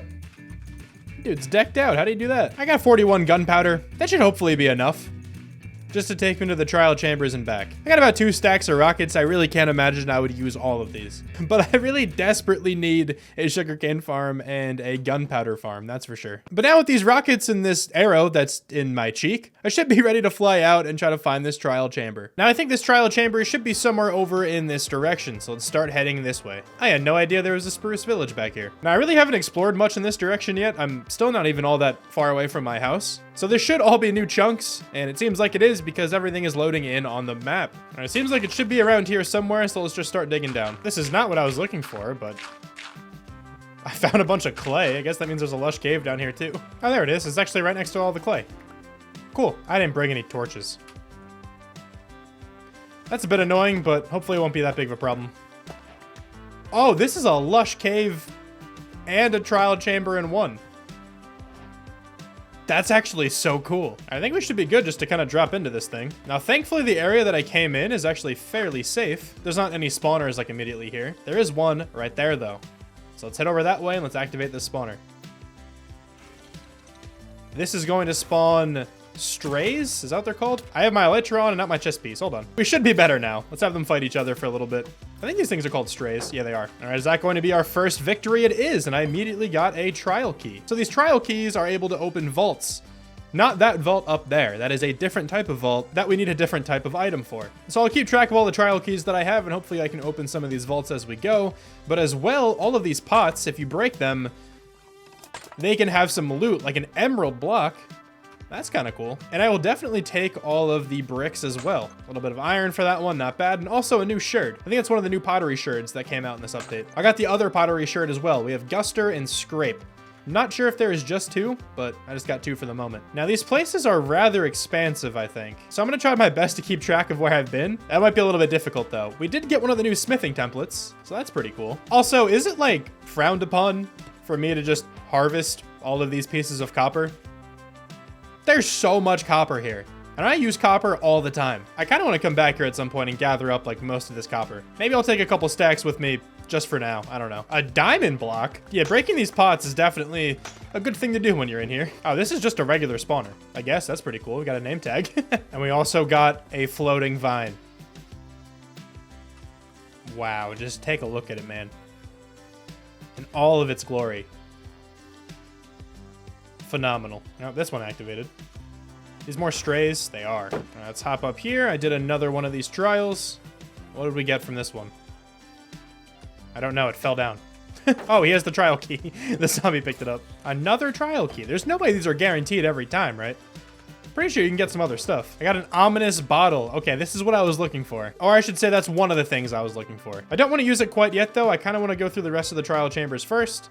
And then I'll go through it again after popping that effect. If you guys don't already know this, they changed how Bad Omen works. Now before, the way it worked was when you killed like a pillager captain, you would get the Bad Omen status effect. Now when you kill pillager captains, they drop these bottles. And then once you drink the bottles, you get the Bad Omen effect. So this makes raids entirely optional now. But if you pop Bad Omen in here, it'll change up all of these spawners and they'll be a lot more difficult to take down, but you will get better rewards. And that's also how you get the keys to open these vaults up there. So I will run through this place again after I pop some Bad Omen. And we have another floating vine. I love it. I am finding though that it's super easy for your inventory to get crowded down here. I would definitely advise coming here with like a couple shulker boxes if you can. And here is one of our first regular vaults. I'm gonna take one of the 4 trial keys I have and we're gonna open it. Let's see what we get. Oh, we got one of the new music discs. We got some arrows, we got some golden carrots, we got another ominous bottle, and we got some wind charges. Well, let's keep exploring this place. Let's see if we can find some more. We have a new mob right here. This is called a breeze. I'm pretty sure you can't hit them with a bow, and they do knock you back quite well. As you can see. Very annoying mobs to take down. Pretty similar to blazes. They drop a very similar item to blazes as well. They drop these rods called breeze rods, which can be used to craft wind charges. Oh, we got a piece of food. At least it's not a trial key this time. It's something different. And just to show you guys, if you were curious, you can't actually put regular trial keys into these vaults. As you can see, nothing happens. That was probably the worst one I've ever seen. Protection 2 diamond chestplate's pretty cool. Obviously, I don't need that at this stage in the game, but if you're coming in here pretty early, it's definitely not bad. I feel like you can pretty easily solo this with like iron armor and a shield. Everything's fine. I think I've just about gotten the gist of this whole thing. So what I'm going to do is I'm going to pop one of these Bad Omen bottles. And it's going to make these spawners even more difficult. But I'm going to protect myself a little bit more by having this area to run back to. But let's go ahead and pop Bad Omen 1. So now you're going to see this whole thing levels up a little bit. Now they all have armor and they have bows that are more enchanted. So it should be a little bit more difficult to get through, but I'm hoping that I can just kind of have them all take themselves out. There are a lot of strays in here though, Jesus. And that item right here is the one I am looking for. It's like a different kind of vault key. This is the key that you need to open up those cool looking vaults. These strays are really annoying. Why can't they just be zombies? Another one of those keys. Awesome. Okay, was there one of those vaults in here? There is. Let me go get to that. So now we can open up this cool vault and also get an advancement. We got some emeralds, more emeralds, an enchanted crossbow. Piercing 2, unbreaking 2. Don't really care about that. We have one more of those ominous trial keys as well, though, so we can open up something else. I should activate a few more spawners, though, with my Bad Omen effect. And we still have 9 minutes. We still have quite a bit of time to get through a few more spawners. The main thing I'm looking for is the heavy core. You can acquire that out of those special vaults. Let's go ahead, though, and open up this other ominous vault. Got some diamonds, got an emerald block out of that, too. Nice. Still not the heavy core, though. Of course, the heavy core is used to make the new weapon, which is, of course, called the mace. And I think you need those breeze rods as well, along with the heavy core. I kind of don't want to go in this room. I don't want to deal with more strays. Kind of annoying. No, there's more strays here. Whatever, I'll deal with them. Where are the zombies? Zombies are supposed to be spawning with this, too. Oh, they're all in here. Wait, is this a slime chunk? Are you serious? Because I know you can get slimes to spawn, but these are definitely not from these trials. That should be it for that one. Give me another key. You did give me another key. Thank you. Now there's a lot of slimes in here, though. Oh, got one of the new armor trims. Emeralds, diamonds, and a bunch of wind charges. All right, still got Bad Omen for a little bit longer. Let me go ahead and make myself a new shield, though, before I forget. I could have one somewhere. But honestly, I have no idea where that could have gotten to. My inventory is so cluttered at the moment. This is getting quite hectic, I gotta be honest. I've already filled up 3 shulker boxes with random stuff. Time to go in this room back here that I really don't want to go into, but it's fine. We should be okay. Also, knockback does not seem ideal for these guys, but at least they don't do a lot of damage. They're just annoying. I'm gonna drink my other bad omen potion if I can find it. And I'm gonna do my best to get another one of those vault keys. This one's pretty easy at least. I can kind of just wait back here and let them kill each other. I'm fairly certain that I did all the spawners in here with the bad omen effect. Or the trial omen, I guess is what it's called in here. I'm pretty sure the spawners are able to respawn. I'm honestly not sure how long that takes though, and I don't really feel like waiting. So I think I'm gonna head out of here. But before I go, I'm gonna load up on some of this copper. There is so much copper in this place. And this is a block that isn't all that easy to get, especially this completely oxidized copper. That's gonna save me an insane amount of time because not only am I getting all of these blocks, but I don't have to wait for them to fully oxidize either. This is going to come in so clutch for my historical area, and I'm sure I'll be back here to gather more. I have 3 stacks of copper. I'm gonna roll with that for now. So let me find my way out, and then I will meet you guys back at the house. So this is all of the stuff that I managed to gather from my first trial chamber, and honestly, that didn't even seem like a big one. Even still though, I feel like I got a decent amount of good stuff. We have over 1.5 stacks of emeralds, which is pretty cool. 18 diamonds is certainly not bad. 15 iron is pretty good as well. We got one of the new music discs. I think there's another one. We got a name tag, but that's not really a part of the trial, I guess. I got that from just a regular spawner, but I'm throwing it in here anyway. We got both of the new armor trims. We got a bunch of bricks now, which I consider pretty valuable, actually. I like to use a lot of pots, and I really dislike making bricks. We got a couple different kinds of arrows. We got a bunch of wind charges. Got a little bit of honeycomb. Got some honey bottles as well. And kind of just out of coincidence, we got some slime balls. Along with a couple other things, and also along with a lot of copper. So these new trial chambers are definitely worth exploring, and I'm going to need to go back in the future because I want to get that new mace. I'm going to push that back to another episode, though, because I want to get building with these new tough blocks. Actually, though, before I do any kind of building, what does this new music disc sound like?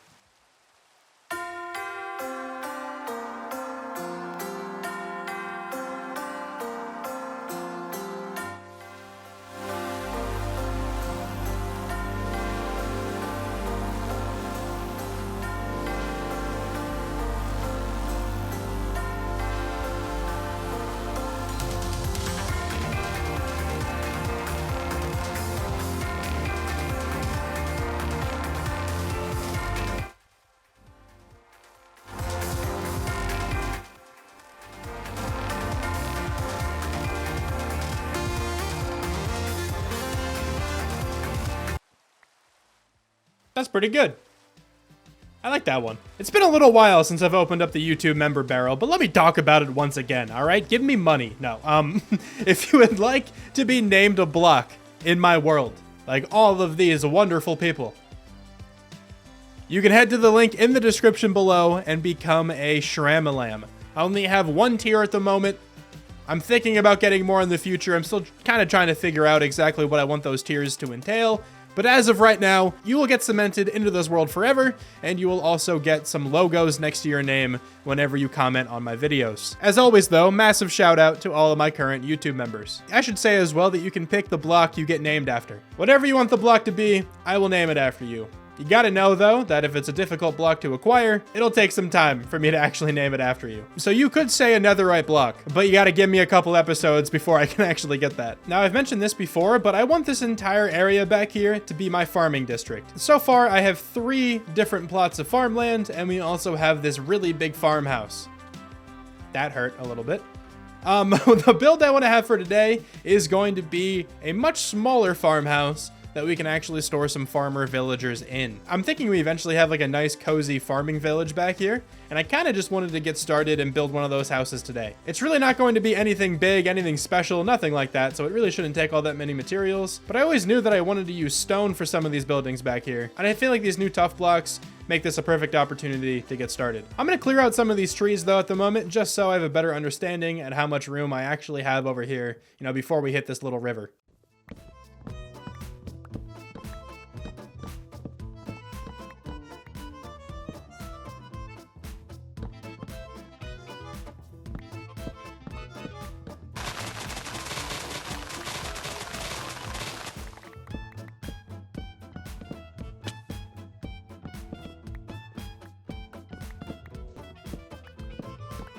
After a good amount of tree chopping and a little bit of terraforming, we now have this space to work with. I also placed down this oak log because directly under this is the access to my skeleton farm. And I kind of want the house I'm going to be building today to be connected to that skeleton farm somehow. Let me quickly empty out my inventory and then I'll be back and we can map out how big this house is going to be. Now, I really don't want this house to be big, but I definitely struggle building in a smaller style. As you can kind of see, a lot of the buildings in my area are quite large. I have such a difficult time making buildings small and actually making them look good, but I'm gonna do my best to make this one look good here. Yeah, I feel like this is what I always do. I kind of just started throwing down some blocks and I made a shape, but I feel like this is definitely too big.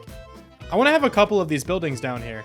And I think if they're this size, I'm not going to be able to have as many as I want. I trimmed it down a little bit and I feel like this is probably a good size. Let me check how much tuff I have on me, because obviously I want to use that for the walls here. Yeah, we don't even have a stack of tuff. We have these other variants as well, but definitely not enough. So I'm going to go into the strip mine. Now, I really shouldn't need that much tuff. I'm definitely used to gathering materials for bigger buildings, but I shouldn't need to spend too much time down here in the stripped mine. Straight silk touching it. And of course, by it, I mean my pickaxe. That continues to be one of, I think, the best memes that has come out in the last couple of years. It's so funny every time. I saw one the other day about like the Leaning Tower of Pisa. It's so funny. It's just, it hits every single time. Got just about 5 stacks of tuff. That should be more than enough. Didn't intentionally rhyme that, but you know how it goes. And I honestly don't know if I'm gonna have to go gather any more materials. I feel like I kind of have everything. I actually do have to gather something. I think I need some moss. Other than the moss though, I think I have everything else. So I'm gonna use a combination of these blocks here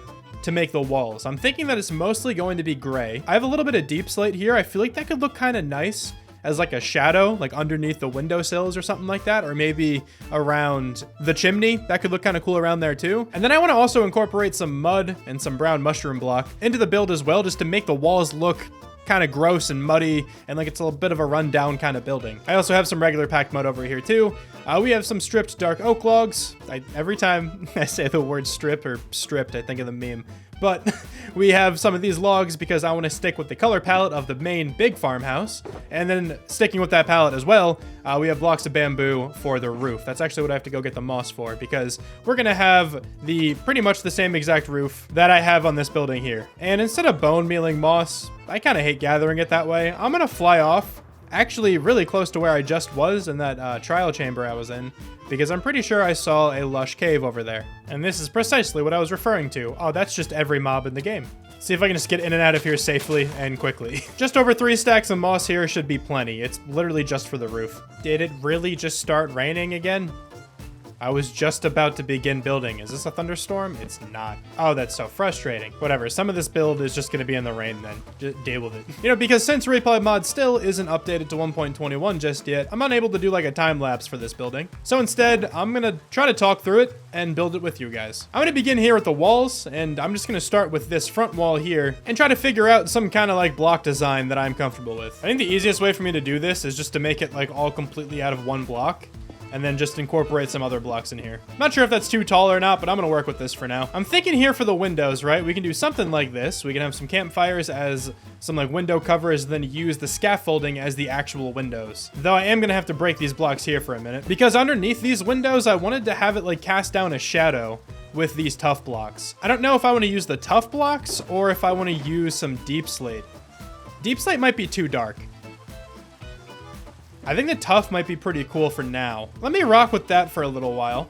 I'm gonna add another window over here just to make it symmetrical. I think that looks pretty cool for the windows. Once I texture up the rest of the wall, this might start looking a little bit cooler. I'm gonna begin doing that here by just mixing in some regular tough, because these tough variants are still darker, so it should still have the same effect. Next, then, I want to put some mud in here, and I kind of hope I can just do something as simple as this. Yeah, I think that looks pretty good, actually. Let me try one more thing here, right? Instead of just using the tough variants, what if I put deep slate at the bottom? Don't really think that does it. I think that's a little bit too jarring of a difference there. I think the chiseled tough looks kind of cool, because from far away, that's definitely a darker block than the one above it. I feel like that works. I feel like that actually works a lot better than anything else I've tried. Now that I have this design, let me do this all the way around. I've now gone around and I have built up all of the walls, and I think this place is actually looking pretty cool already. Over here, we have one window. This one back here is pretty much identical to the front.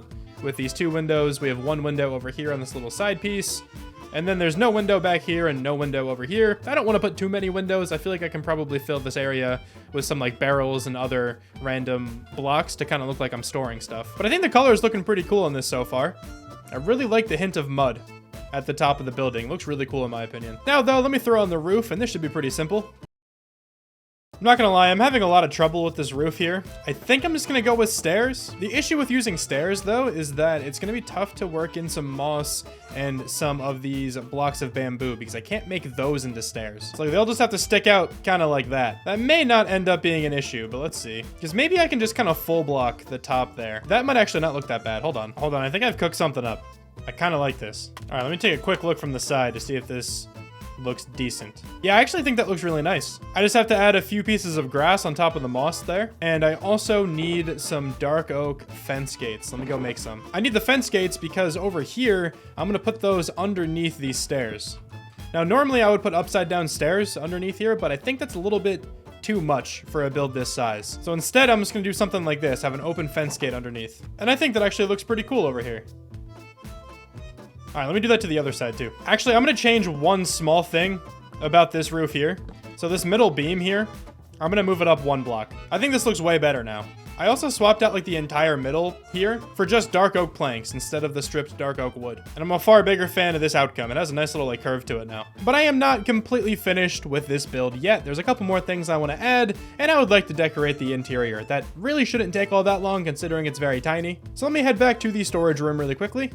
I'm gonna load up another shulker box with a bunch of random decorative items. All right, I got a whole bunch of random stuff now in my inventory, so let's decorate the exterior of this a little bit more, and then we'll move inside. I don't really want to do too much more on the outside here, but I kind of just wanted to add in a little bit of greenery. I'm gonna use some of these birch leaves. Nothing too crazy there with the birch leaves. But then also over here, let me add some barrels, as well as a couple beehives, just as some more like storage units. And of course we have some chests. That's looking pretty good over there. We have a couple lanterns as well. I want to hang a lantern from all of these stripped dark oak logs at the top. Gonna also add some chests and some barrels back here. Don't have too many more, but don't really think I need much more. I am also waiting for this bamboo to grow up. Once it gets a little bit taller, I will put some string on it. But actually, I don't think I need to string this one. Pretty sure I can't grow past this trapdoor. And then same kind of with this bamboo. I'm just gonna let that grow until it hits this fence gate. And actually I'm gonna take this bamboo away because instead I'm gonna put a crafting table out here and then probably put a couple more chests around. I'm gonna use some looms instead. I feel like they look like shelves. Well, the back texture of them does. And I think the exterior of this build is essentially done. It's looking pretty good. I do need a way inside though. And now with that, the exterior of this build is done. So let's move inside. I think a dark oak floor will look good. And I'm just gonna go with this funky pattern because why not? And I'm gonna do my best to keep this interior very, very, very simple. Just threw in this really simple ceiling. Pretty much the same design we have on the outside. And I'm thinking over here is how we get down to the skeleton farm. So let me go ahead and just dig down here. Couple things, I need to go get some more red wool because I think I want just a carpet in the middle of the room here. That'll look pretty cool, I think. And also I now have this like staircase going down to the skeleton farm. But I want to decorate this a lot more. And also I'm gonna have to get some deep slate from my storage room. Because as I go further down, I want to transition the wall color from tough blocks into deep slate. And I'm definitely going to need a little bit more dark oak wood. Please tell me I have some planted over here. I have one. It might be enough. All right, so I needed the dark oak wood just to continue this beam going all the way down. 21 dark oak logs to spare, not too bad. And then right around here, I'm gonna transition into the deep slate. Now that we got the base color of the walls down, I'm just gonna go through and texture it up with a couple different variants of each block. All right, I think the staircase is now completely done, so it takes you down to the skeleton farm. And as for the skeleton farm itself, I'll decorate that another time. All that's left for me to do then is just to design the upstairs here with some really, really basic interior design. And when I say basic, I really mean just insanely basic. First though, I want to get some of the new paintings. That's one of them right there. Love that one. And let's get another new one over here. I think that's new. That looks pretty cool. All I'm gonna do then is put down like 2 composters. Let's get some leaves in those bad boys. This is like one of my most common interior design pieces. And I'm also just going to throw a couple chests. And then we're gonna have a spore blossom in the middle. And I'm just gonna call it like that. That looks good enough to me. I'm still kind of unsure what pathway design I wanna have over here. For the time being, I'm just gonna use path block. But I will definitely eventually come through and make a really nice path connecting everything together. For now though, that should be good enough to at least tell me where the path is going to go. And now I have officially started the little farming village I'm going to have in this area. I think I'll work on more of these houses next time because I want to have a couple different farms in these, like automatic farms. Very useful automatic farms, and I kind of want to get started on those pretty shortly. I would normally walk around here with shaders on really quickly, but I'm honestly not sure if they're completely updated yet for this version of the game either, so I'm just gonna call the episode on that. Oh, it's also raining. But thank you so much for watching this episode. I really hope you guys enjoyed this one, and I will talk to you guys soon. Bye. The beginning of this video is brought to you by doing stuff in between episodes. Never would have thought this would be me, but you too can do stuff in between episodes. For a limited time, there is a special. You can actually do stuff during the episode by scrolling down below and hitting the subscribe button and also the like button on this current video. It's a one-time offer that lasts forever. Thank you so much for doing stuff in between episodes, for sponsoring this portion of the video. I have to go now though because that Trammy guy is about to cut me off. Welcome back to some more hardcore Minecraft. I now have better clouds. Look at them. But as you guys saw at the beginning of the video, I've been a little bit busy in between episodes. I have finished the interior to this shrine that we have for the dragon egg. It is pretty bare bones, but I kind of didn't know what to do in here. I couldn't really think of much more. I think it gets the point across though. Like we have this nice little gazebo looking section and you know, the egg is actually up on a pedestal. I think it looks kind of cool. We also have some like chests. This could be for some like ancient treasure or something like that. I don't know. There's nothing in there currently. And we also have a way out in the back now. That will lead out to some other area. I don't know what's going to be back here just yet. I don't have too many plans for this world. I kind of take things one episode at a time. I think I want this to be like some kind of courtyard though, because this church and this temple both lead into this direction. I think that would be, you know, a good spot back here. Everything else I did was just material gathering. So I chopped down a lot of the trees in this area. We got all of the spruce trees down, and it looks like I might have placed this spruce leaf, and that's why it's not going away. Let's get rid of that. So I chopped down all the spruce trees. I chopped down the jungle tree that was here, and sadly, I only got 3 saplings out of it, so I have to go get some more jungle saplings. And then also, the dark oak trees are now all gone. I will definitely get rid of the mangrove at some point. Just kind of didn't want to do it right now. I wish it didn't look as good, because if it looked worse, it wouldn't bother me as much. I would never use it, but really like that block. I also hit the stripped mines and gathered a good amount of tuff here. The reason I gathered all those materials is to expand on a build we did last time. Now, the main point of last episode was to like explore the new update, go to the trial chambers, all that fun stuff. But at the end of that one, I built this little house over here. And I said that this is going to be the start of a farming village. Oh, that was cool. I had some pretty good distance right there. That was sick. But I built this house, and I said that it was going to be the start of a little farming village in this area, and that's what we're going to be doing today. I always knew that I wanted this area that's like connected to this little river to be the farming district of my starter base. And I'm a huge fan of this house design, and I feel like if we have a couple more that look similar to this in this area, it's gonna look super nice. But as you can see, I use a decent amount of tuff here in the bottom. I do need to put some tough slabs underneath that dirt right there. I'm gonna see if I remember to do that. I probably won't, but I guess let's see what happens. But, you know, I got some regular tuff, got some of the tuff variants that were just added, and then we lead that into some stone, which I already have a lot of. And then also there's, you know, these little patches of mud every so often. I think I need to go gather some more mud. I want to find a mangrove swamp to do that, though. I'm tired of converting it with the bottle. So that's what we're going to do here in a little bit. I'm going to fly out and see if I can find a mangrove swamp. Now, I think I have a decent amount of bamboo, so the roof shouldn't be an issue. I also just gathered that dark oak a little bit ago. Shouldn't need too much of that to complete, you know, a couple more of these houses. I'll probably vary it a little bit. I'm thinking maybe some of them have more mud than stone. I think that could be a nice little touch down here. Maybe the roofs are a little bit different. I'm thinking about going with like a mossy cobblestone and mossy feel for some of them.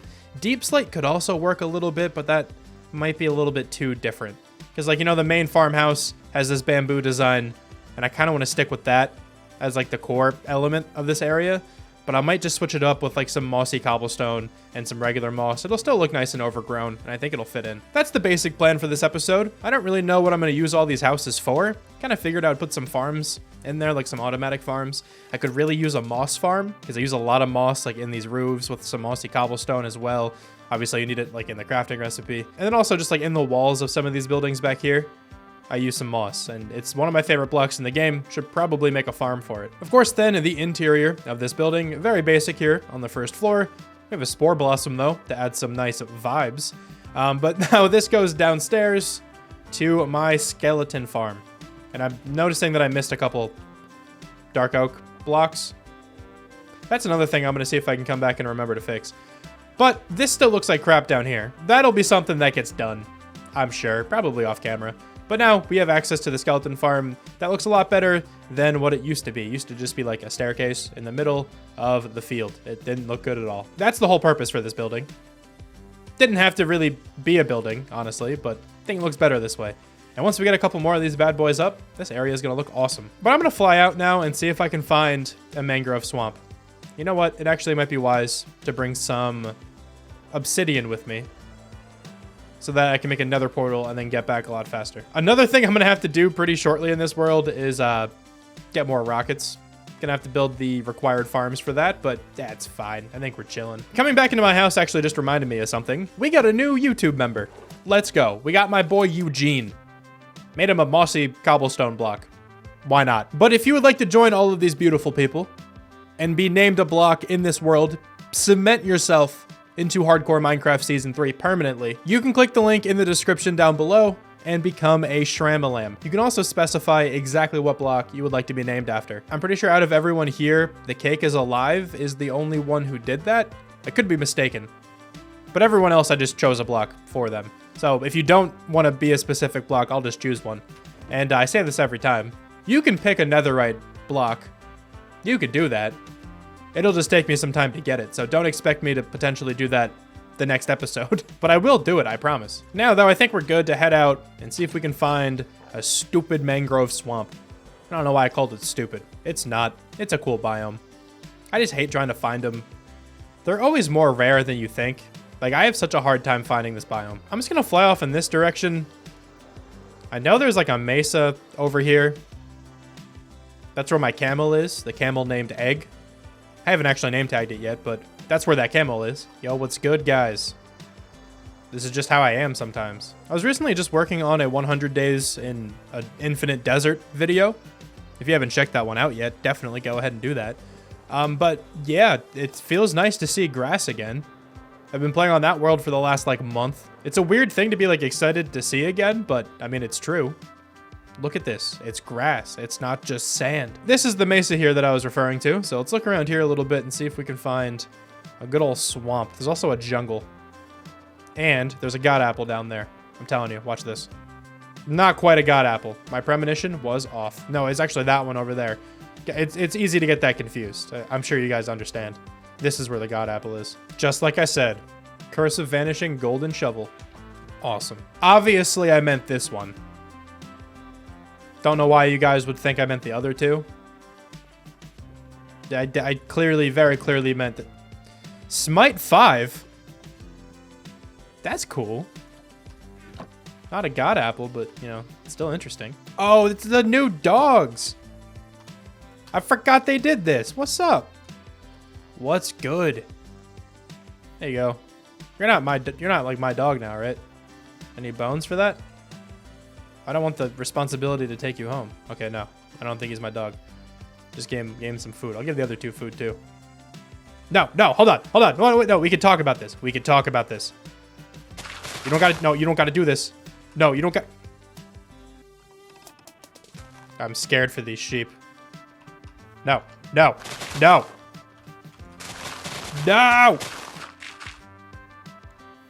no.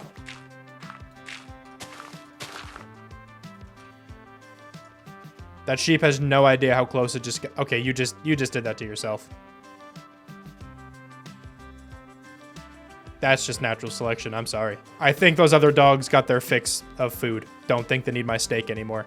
Let's keep exploring. And I guess while I'm in a savanna biome, can I find an armadillo? I can. Look at him. Ow. Look at him.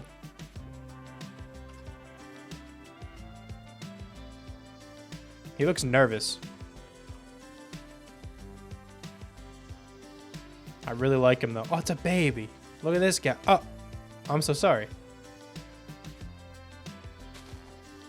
Oh my goodness, look at him go, dude. He's wiggling. Guys, it was definitely this one that I was talking about before, not the other three. Very obviously this one with the god apple.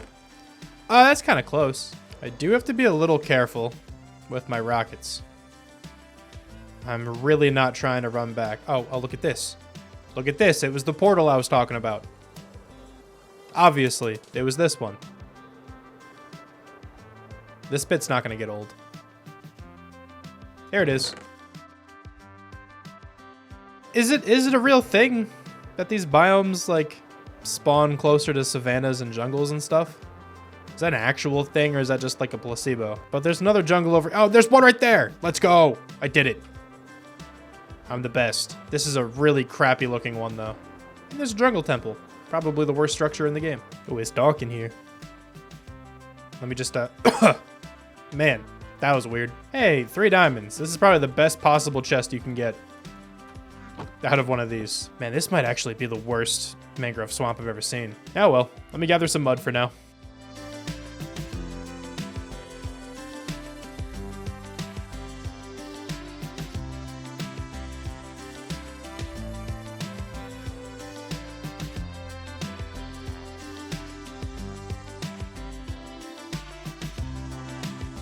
I really doubt I'm gonna need an entire shulker box of mud, but if this saves me a trip in the future, it's definitely worth it. And you couldn't even tell that I was here. It just looks that gross. Anyway, I think home's this way. Let's get going. Oh, that's right. It's this one I was looking for. Obviously. Has anyone ever noticed that this block here isn't coarse dirt? Every other block here is. But that one is not. I've been meaning to fix that forever. The next block I should probably go gather is some more moss. And I do want to make a moss farm eventually, but for now, I think just going out and like bone mealing moss will be just fine. But let me just make a stack of bones into 3 stacks of bone meal, and then I'm gonna go and decimate a plains biome somewhere. This seems like a good spot to me. Let's get bone mealing. I also can't really imagine I'm going to use an entire shulker box of moss in this build for today. But kind of like the mud, I didn't feel like having to gather this again in the future, so hopefully this is enough for like 2 more projects. I also tried my best to keep the area like natural looking. I didn't want to just like destroy this random plains biome, right? Like I think it's going to be pretty difficult for you guys to tell exactly where I gathered all this moss from. I tried to make it look just like the natural terrain, you know? I definitely think I'm going to need more bamboo, so I'm gonna plant a whole bunch where my spruce trees used to be. And hopefully I have enough for like a couple buildings, and then I can just come back here and all this will be fully grown. As of right now, I don't even have 2 stacks of blocks of bamboo. Not great, but we'll make do. That bamboo I just planted should grow pretty quickly. I'm really hoping that these 6 shulker boxes of materials is enough for this entire project. I'm really bad at determining how many materials I'm gonna need though, so I have a feeling it won't be. I tried to go like above and beyond for this one, so we'll see how it goes. This entire shulker box here is just filled with moss. Then we got this one here with mud. I still have to make all of, you know, the regular mud into packed mud, but I'll do that here in a second. Got a random woods chest. Got some oak logs in case I want to use those. I don't think I used any oak in like that first little house I made, but who knows, I might use some in the future. Got all the bamboo that I have, got some scaffolding for windows, and then we got a whole bunch of dark oak stuff. This one is all spruce. Should probably use a good portion of that shulker box, even though in that house I built as well, there's not too much spruce. It's like a small accent block every so often, but maybe I'll incorporate more. I don't know. I just always want to have a lot of spruce on me. This pink one is all my tough blocks. Got a couple different, you know, variants here. Got the chiseled tough, the polished tough. This is the chiseled tough bricks, by the way. I said that incorrectly at first. This one's the chiseled tough. So we got all the different kinds of tough here. Probably going to use those in this build too. And then we got a whole bunch of stones. A lot of these are going to be turned into mossy stones as well, just for the roofs on some of the builds. But I do need to take this black shulker box and run over to all of my wheat fields. I say all of my wheat fields. I'm pretty sure it's just one as of right now. And also, I think I have a decent amount stocked up, right? Another cool little jump thing I didn't mean to do. That's all seeds. Hold on, where's the wheat? There's all the wheat I have. Honestly, not all that much, but should allow me to convert a lot of this into packed mud. Got a couple more stacks of regular mud to spare. I'm just gonna put that in my storage room and hope that what I have in the shulker box here is enough packed mud. Next up then, I wanna actually outline like this entire build. When I'm making villages and bigger projects like this, I like to outline the whole thing first before I really get started. Though actually, hold on. I might have to clear out some room first. Yeah, I think I'm gonna have to cut away at a lot of these trees. Probably all of the trees that are like right here in my view, that are really close to the riverside, and then maybe some more over here. Actually, not sure exactly how far I'm going to expand around this house. I was imagining I'd have like a couple more houses here, maybe one right there too, but I don't know if I'll go back in this direction. Should probably give myself the opportunity though to go back here, so I'm gonna clear away a lot of these trees, and then we can come back and plan.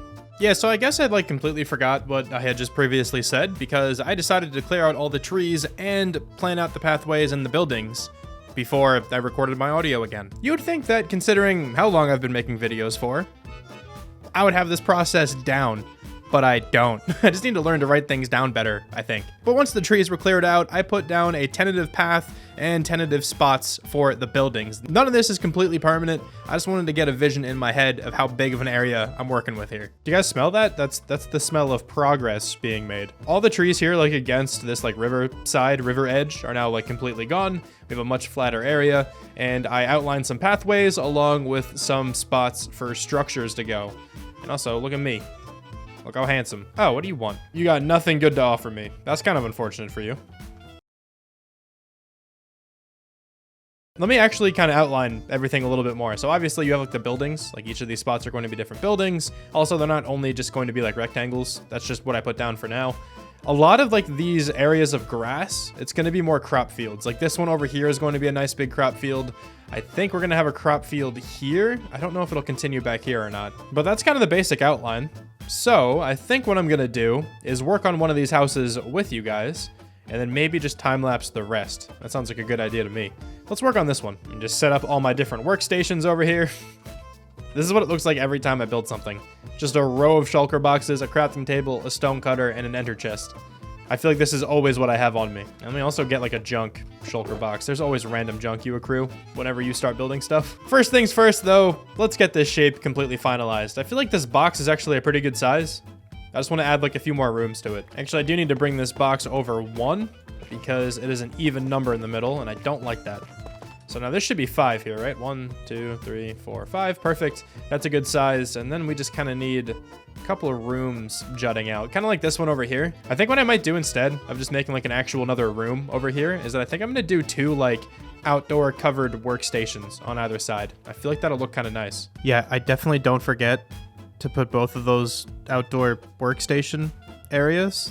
Totally don't forget to do that. At the end of this build, there's totally not just one of them instead of the 2 that I just said. I think the best way for me to go about this is just to make a big smooth...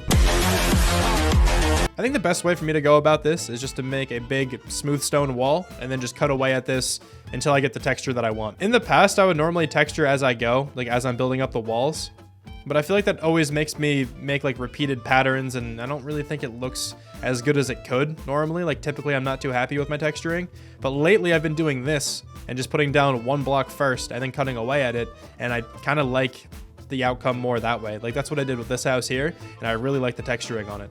And that's what I did also in my 100-day desert world on all those builds, and I really like pretty much every build I made in that world. I'm also going to put in some moss on this building. I think I'm still going to have some mud as well, but just wanted to have a different pop of color here too. And I think it flows together with the color palette. I really like detailing with moss in walls whenever I make like stony buildings and stuff. And my favorite thing to do is every time I put like a moss block down, every block touching that, I always put mossy cobblestone around it. And it just makes like really nice mossy patches around the whole build. Like once you back further away, it just blends together so well. I have lost my bed. Where did I put my bed? I have these 2 beds in here, so I'll just take a quick sleep like that, but I have no idea where my blue bed went. I've had that bed forever. I hope I didn't lose it. I think this is looking really good for the moment. We have this same exact pattern here underneath the windows with the chiseled blocks, and that looks really cool from far away. I think it adds like a nice shadow, just a natural shadow to the wall color here, and I really like that pop of moss over there. And now I'm going to come through and add a little bit of this mud in here to the top of the building. I'm really not trying to do too much with the mud here. I just want it to be every so often. Whenever it's next to stone here, it really just genuinely looks to me like it is just a stone block with like a little bit of mud on top of it. I think it looks really cool. I could even try to be a little bit more extra by putting some like stone bricks around here just to blend that in a bit more. but I'm unsure if that's too much going on there. I'm unsure how I feel about that, but I might leave it on for a while and just kind of let it sit with me. So now that I have this going, I'm gonna go through the entire building, putting up all the walls and decorating them just like this, and then we'll run back through again and add some of the finer details like the windows and the window coverings and stuff like that. I guess the windows are already in, but we do need the window coverings and like the little side trapdoor things. I'm blanking on the word right now, but whatever this is supposed to signify. I can't speak right now. There's just some days when you make content, like, you know, if anyone watching this makes content themselves, there's just some days like the words are just flowing out really well. You just know exactly what you're going to say next. You don't really stumble across your words. And then there's days like today for me where I can't get a sentence out without stuttering, and it's really pissing me off. But here we go. Let's lock in for a second. The walls are good. They're done. They're amazing. This is my favorite one, I think. I like this wall. I like all the texture here that we have. But we're going to run back through now and add a few more finer details. So I got some campfires, got some spruce trapdoors, and we have some spruce fence gates.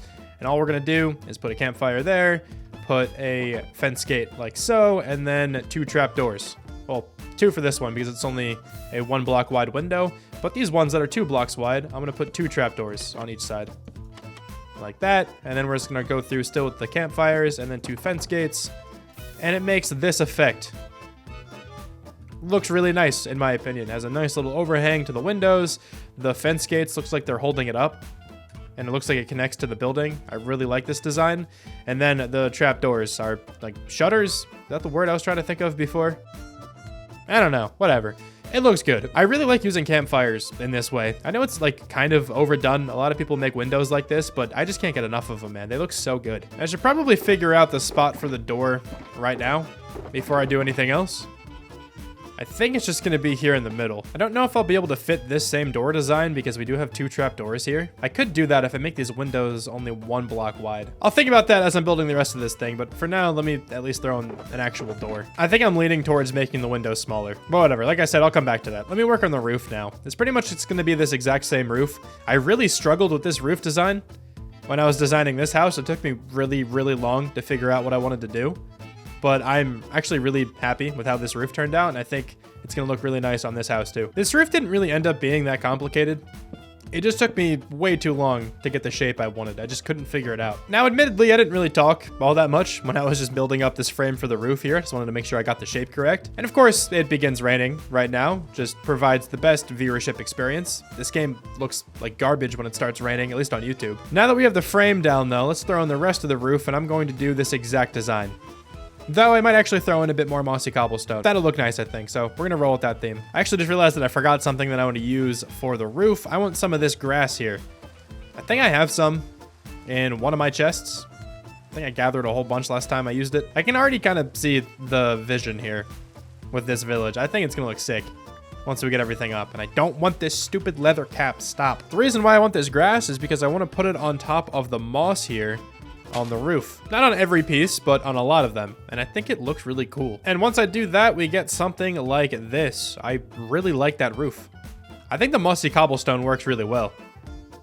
It's a bit of a harsh like divide there between that and the bamboo stairs, but I think it works. Let me just repeat that process here on the back. The back of the roof is now finished. I think it's looking pretty cool. I incorporated some cobblestone or mossy cobblestone slabs as well, rather than just sticking with the full blocks and the stairs and stuff. And actually, I'm just seeing something I want to change here really fast. I think I want like 2 of these full blocks here. Didn't mean to get rid of that one. I think I want 2 full blocks like that. And I still have no idea where my bed is. I gotta look for it at some point. I'm just gonna keep borrowing these. Wait, I know exactly where my bed is. It's one of these 2. That makes a lot of sense. I accidentally dyed my blue bed to that purple color. Well, all right. I guess we got to retire the blue bed then because it's gone. And I don't know which one of those 2 it was, so I can't even get it back. So let's go get a different bed. Completely different color. Hold on. This is a momentous occasion. I'm going to carry this bed with me for so many days. You have no idea. Got to be careful when I decide this. In my Season 2 hardcore world, I think I mainly used a pink bed. Used a blue bed here. Let's go with a gray bed. Yeah, that works for me. Don't think it's a bed color I use too often. Look at that. We now have our gray bed. Look how comfortable it looks. Amazing. All right, let me stop getting distracted. Let's finish this building. First thing I'm going to do is I am going to change these windows a little bit. I think I'm just going to make them 1 block wide because because then I can actually make this entrance look better than this. I think it's definitely too cluttered here with the 2 block wide windows. I really like the 2 block wide windows, especially with the scaffolding that I'm using. But it's all right. We at least have a couple of those in the back. I'm just gonna do a basic little like door cover here using some of these mud brick walls with some spruce fences as well. And then we're gonna use a little bit of spruce stair action right here to bring this into the middle. Actually, some stairs and some slabs, just like that. It's the same exact thing I did over here, but I think it looks nice. And now let me work on like the outdoor workstation area for this building. I think I'm actually going to use these mud brick walls again, and then I will connect this to the top of the building with some dark oak stuff. I just messed around for a little bit and I'm pretty happy with this design here. We have the same roof colors and everything as the main part of the roof, but then we just have the double layers of trapdoors here. Those look really cool, in my opinion. Just frames out the roof super nicely. And now I just need to add the finishing touches to the outside here. And then this build is done. I think the final touches are now in place, so the exterior of this building is entirely done. What is that guy doing? Did you just see that? He just did like a 1080. I think my man was going for a trick shot over there. I don't know about that one. I'm gonna keep my eye on that guy. He might be up to something devious. Anyway, let me get back to what I was talking about. The exterior is complete. And would you believe me? But I didn't use any barrels. I know, it's kind of insane. I always use barrels on like every one of my builds. It's crazy. This like outdoor work area thing kind of turned into like some storage, I guess. Didn't really know what I wanted out here exactly. I didn't know what I meant by outdoor work area, if I'm being honest. Probably could have put like a crafting table and a couple other things. But anyway, just have this like pile of logs chilling here with some campfires, some extinguished campfires laying beneath. We have a couple chests that are completely empty. Don't know if they'll ever be filled with anything. A couple more chests, one beehive because it looks kind of cool. And then just some bushes and a couple of hay bales as well on this side. The back is kind of empty, but it's against this hill. Honestly, not too worried about it. I also put in a chimney. Made this mud chimney. That actually lines up perfectly with the mud that's right there. I didn't even mean for that to happen, but that's cool. I also put a chimney on this house over here. I forgot to do that originally. But the village is very slowly expanding. Now, I gotta do exactly this, like what, 4 more times? Let me cut it to a time lapse and let's see how far these materials get me, because I do think I'm gonna run out of something.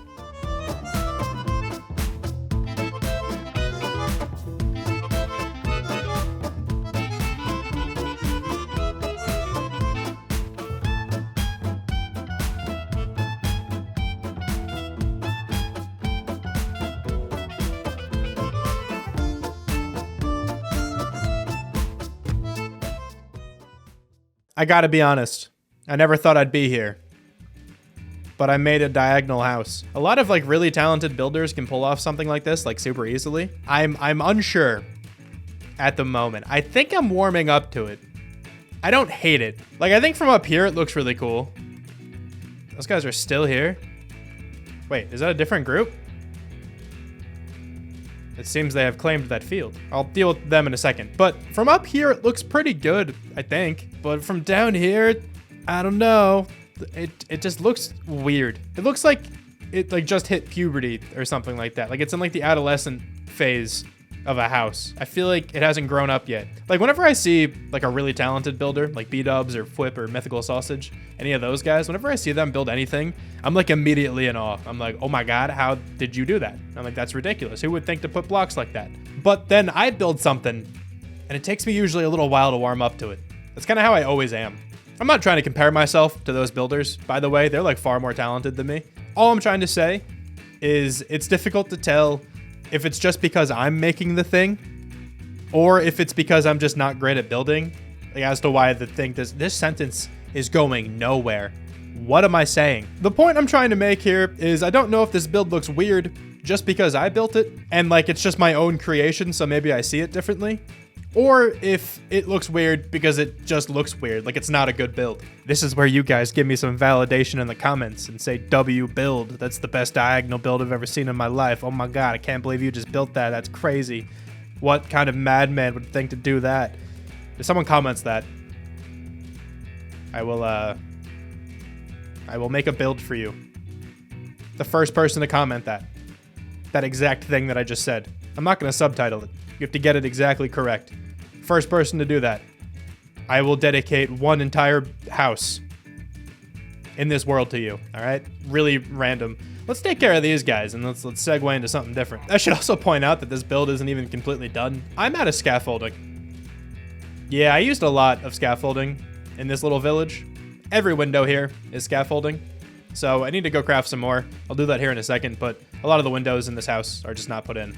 But let me kind of walk you through the whole place. I mean, I kind of was, like I was just walking around for a little while, but every building is now up. None of the interiors are done aside from this one, the one we did last episode.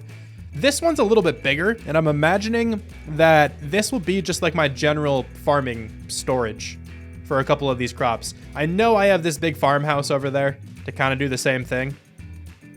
But I was always kind of imagining this farmhouse would be like only animal products, like the meat and the wool and stuff like that I get from the animals. And then maybe this one over here can actually be crops. I wanted to make a windmill in here somewhere and then store all my crops in there. That was kind of what this plot of land was for. But then I just went insane and made this interesting build. I'm gonna stop talking about it. But yeah, I kind of figured this one could be my storage. This is the biggest building, I think, here. It has like another floor up top, which isn't really going to be accessible, I don't think. It's not even that much room up there. It just looks kind of cool from the outside. But I think these buildings all look kind of sick. Like, this place is coming together pretty well, honestly. My cat just went to the bathroom. Oh my God, that smells so bad. How did she do that, dude? She's so small. I don't understand. That's insane. Hold on. Jesus, man. I feel like I need a hazmat suit just to get close to that. That was horrible. What was I even saying? I think the village is coming along quite well. We still have to add a bunch more things, and that's what I'm about to start working on now. I want to put in the farmland and also finalize these pathways because they're kind of a mess. I made a very, very broad outline for the pathways like before I started making any of these houses, and now a lot of the houses conflict with where the pathways are. It's not a big deal, obviously. They were never supposed to be permanent. But I still want to put a whole bunch of like crop fields in here and make it a nice big farming village. Obviously, I have a few spots laid out for the crop fields, but let me actually go ahead and throw down all the crops. And we're going to do this in another time lapse just because farming time lapses look so satisfying to me. And hopefully for you guys too.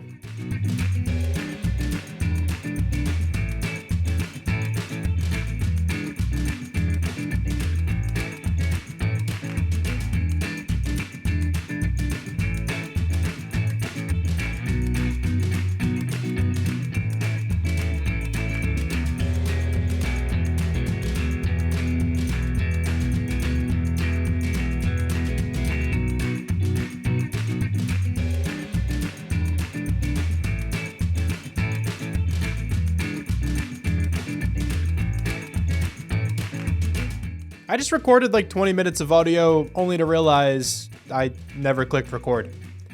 So that's cool. Let me just say everything I just said again. I'm gonna forget something. I always do whenever I have to re-record stuff. But we now have all of the farmland. Not we, I do. It's me, it's my world, I did this. One of these is actually planted with some wheat. I love wheat fields. That's definitely my favorite one.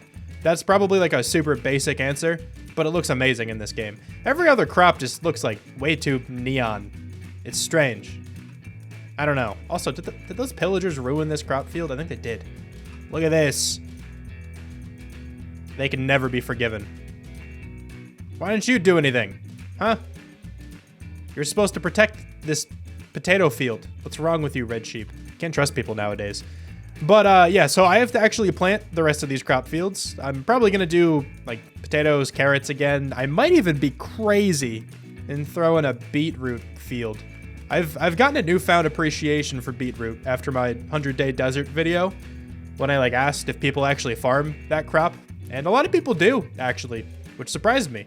I don't think I've ever farmed it more than once. I mean, I guess it looks different. It's a different crop to have down, so I mean, like, decoratively it's fine. This video is not about me disliking beetroot. Okay, let's get back on track. I do need to plant all these crops, but before I do that, I want to work on the pathways. So I did like outline the pathways a lot more. I don't know if I'll show that during the time lapse or not, but it was like, I think right after I did this field, I did the rest of the pathways and just actually outlined exactly how big they're going to be. And I think they look nice. This is a really good size, I think, for pathways in just Minecraft in general. Why did I say that? Obviously, this is the game I'm playing. I just need to actually detail these a little bit more. I like the path block It's definitely grown on me throughout the years. I never used to like it, but now I actually really do. It just looks nice with a couple other blocks. I don't want it to only be path block. I'm thinking I mix in some coarse dirt, kind of like over here by the farmhouse. I like this design quite a bit. It's very basic, but I think it looks really good. And then when we're changing elevation, we can use some like mud slabs or some spruce slabs. I think that'll be pretty cool. I'll probably throw in some like moss and other just random pieces of decoration alongside the pathway. You can never go wrong with moss. One of the best blocks in the game. And also, I am in my house if you didn't know. I love this mod. Look at this. Look where I am. That's me. Chilling. I already filled, not that one. Nope, that's a bed. I already filled this shulker box with all the blocks I think I'm going to use. I also just have some other miscellaneous stuff I didn't mention. Mossy cobblestone, just to go with the moss. I feel like that'll look nice. Regular cobblestone to go with that. I have a couple more spore blossoms. I think I want to put a spore blossom in like every one of these houses. I love the particle effect. And then I also have some big drip leaf. Wish I had some small drip leaf, but I don't. It's a very sad time. I think what I'm gonna do is detail a small section of the pathway and then just cut away until it's done. Makes my life a lot easier editing, all right? And I don't actually think I need to show the entire pathway being detailed. I'm gonna do this little section right here. So let's grab our blocks. I'm gonna start with the coarse dirt. I just grabbed 4 stacks for right here. A bit overkill, but it's fine. So I'm gonna go around the outside here of the path and just border it with some coarse dirt. Not like a complete straight and uniform border, just every so often. That looks good enough for me for at least this little section. And now I'm gonna pop in some moss probably. Let's grab some mossy carpet. Let's grab some of the drip leaf as well. And then this section here, I think we can just sprinkle in a whole bunch of moss. I might end up destroying some of this and, you know, putting in some like mossy cobblestone and stuff. But just for the time being, I'm gonna put moss everywhere. And then mossy carpet every so often, just to add a little bit of elevation difference. It's super subtle, but I think it looks nice. And now some drip leaf. I don't know actually how much I want this. Maybe not at all. I don't know. It looks weird. It keeps looking really weird to me. Whatever. I'll kind of chill with it for a little while. Are you guys still here? No shot you are the same crew as before. Hold on a second. Just leave me alone. Those guys are just the worst. I hate them. Gonna pop in with a little bit of mossy cobblestone now, just to break up the consistent moss texture. Of course it starts raining, but the last thing I'm gonna add are just these mud brick slabs when I'm changing elevation. The main block is still going to be the path block, like the main block I actually walk on. It's mostly just going to be bordered with all these different blocks, and I think it's gonna look kind of cool. I might eventually mix in some coarse dirt like in the middle here. That also I think looks pretty nice. Maybe in some like higher traffic areas I'll do that. But that's the basic idea. Let me just go replicate this all the way around. This is actually probably gonna take a while. I feel like I could probably go around this village like forever, just continuously adding small details here and there. So I'm gonna stop myself, all right? This village is now done. So let me take you through this brand new farming village. Look at it in all of its glory. Shader's doing a lot of work here, I gotta be honest. Shaders look so good. Oh, hold on. Wait, let me turn off my better clouds. There we go. Look at that sky. Beautiful. I really like this pathway design. I think it came out very, very well. Just like I said, I replicated what I did over here in that little corner, just all the way around. Got some nice coarse dirt, got some moss, some mossy cobble every so often. Changing elevations, we got a lot of these like mud brick slabs. We also got some spruce slabs. They mix pretty well together in my opinion. And then on these like little hillsides, I guess you could call them, I kind of just put a whole bunch of moss and then just started bone mealing it. Also a couple dark oak saplings sprinkled in, because why not? Those won't grow, considering dark oak saplings need to be placed in a 2x2 grid in order to grow. I know I could do this with any sapling. I could just put string on top of it, but I always hate whenever I see the string. It bothers me. That's what people do with like sugarcane and bamboo and stuff to stop it at a certain growth stage. If you didn't know that, now you know. They just put string on top. But if you get too close to the string, you can see it, and that always bothers me. I don't know. That's not important right now, though. So yeah, we got like these couple mossy bits every so often. I think that looks pretty nice. But yeah, the pathway goes completely around everything. This wheat is incredibly bright with these shaders. Hopefully it doesn't look too bad on YouTube. I also bone mealed like the outside grass a little bit. I didn't want to go crazy. Normally I would go wild with the bone meal and just go berserk in this entire area, and it would be super grassy and super flowery. Is flowery even a word? I feel like I can't say that if that is a word. That doesn't feel like a word, but even if it is, I can't pronounce it properly, so we're gonna move on. Yeah, so normally I would just go crazy with the bone meal, but I've toned it down a little bit. Got rid of a lot of the too tall grass. I kept it pretty heavy on this hillside here. I think that looks cool though. I like this view from right here, especially with the farmhouse in the background. But that's a nice little view of like a really overgrown little hillside, you know? And the same kind of thing is accomplished, I think, here with like all the mossy bits. Like that's also, I think, a nice view. Might look a little cluttered with all of these. Honestly, I might take away a couple of them right now. But I still think this view looks really nice too. Even if it is a bit too much, like a bit too much on the eye, a little bit too overgrown maybe, but I don't know, I like it. Anyway, let me continue down this way. I'm just gonna run around the whole path, just so you guys can see this build in its entirety. I'm gonna try not to cut here either. This is a huge challenge for me. I normally don't string on sentences for that long in my videos. I typically cut often, because I stutter a lot when I speak. All right, I had a speech impediment in like elementary school, okay? Cut me some slack. I couldn't say my S's. I had a lisp. It was tough back in the day. I also stuttered a lot. This is not important, even a little bit. But look at this. We got a beetroot field, which I actually do have to harvest here in a second. I didn't have enough beetroot to fully plant this thing. I bone mealed it a couple times, and now it's to this stage. So I'll harvest this in a second, and I'll actually get it fully planted, like for the thumbnail and stuff, just to make it look all pretty. But we actually got beetroot. I'm shocked that I planted this field. Look at it though. Actually, it looks pretty nice. I like the pop of red. It's a nice pop of color. It's better than just, you know, making another carrot, potato, or wheat field. Though a wheat field would probably look better. I love wheat fields. I said that earlier, but just look at it, man. It looks so good. Fantastic. Okay. Anyway. If we keep walking around here, got a little potato field here now, and we also have a carrot field back here. And also, surprisingly, all of these interiors are done. I feel like done should be in quotation marks, because they're really not special at all. Oops. Come on, there we go. Okay. All the interiors look kind of like this. Incredibly basic, but at least it's an interior. It has a roof, it has a floor, has a little bit of storage, and also has 2 beds, because eventually I do want to put villagers in here, so they have a couple beds to sleep in. And they also have 2 composters in each of these, just so they can stay farmers and continue trading me golden carrots and stuff like that. There's one interior that looks a little bit different. I tried a little bit harder on this one back here, because I feel like I'll actually be in this place a little bit more often. This is probably going to end up being my main storage for all of these crops. Right now, I kind of just have them scattered around like barrels around the farms themselves, but I think I'll probably eventually move everything into here. I don't think this is going to be enough storage, like these 2 little shelves. I might have to make a basement in this place. There is like a 2nd floor, but I don't really think there's enough room up there to have, you know, ample storage. So I may need a basement. That's something I can work on in the future. For now, though, it looks like this. I just spent a little bit more time. Pretty much the same idea, though. We have the beds. We have some composters with some leaves in them. And then in this one, I just put, you know, a couple shelves, a couple more storage containers as well. I think that might have been like the longest I've ever gone without cutting. I'm proud of myself. But one more thing I need to add at some point is lanterns. But I'm currently like completely out of iron. For now, though, these torches will do just fine, just to at least like mob proof a lot of the area. And yeah, I think that's kind of it for this build. I don't think I added anything else since you guys last saw. Let me pop into free cam here for a second so you can kind of see like a bird's eye view of the whole area, but I really like this. I think that looks awesome. Ties together super nicely with the farmhouse. I do want to expand this, like I mentioned earlier. I think expanding down this way and eventually having like a nice farming city even could be really nice. Maybe that's like the main export of this area, and they like kind of built up this whole city right next to this riverbed so it can actually be shipped out to other neighboring places.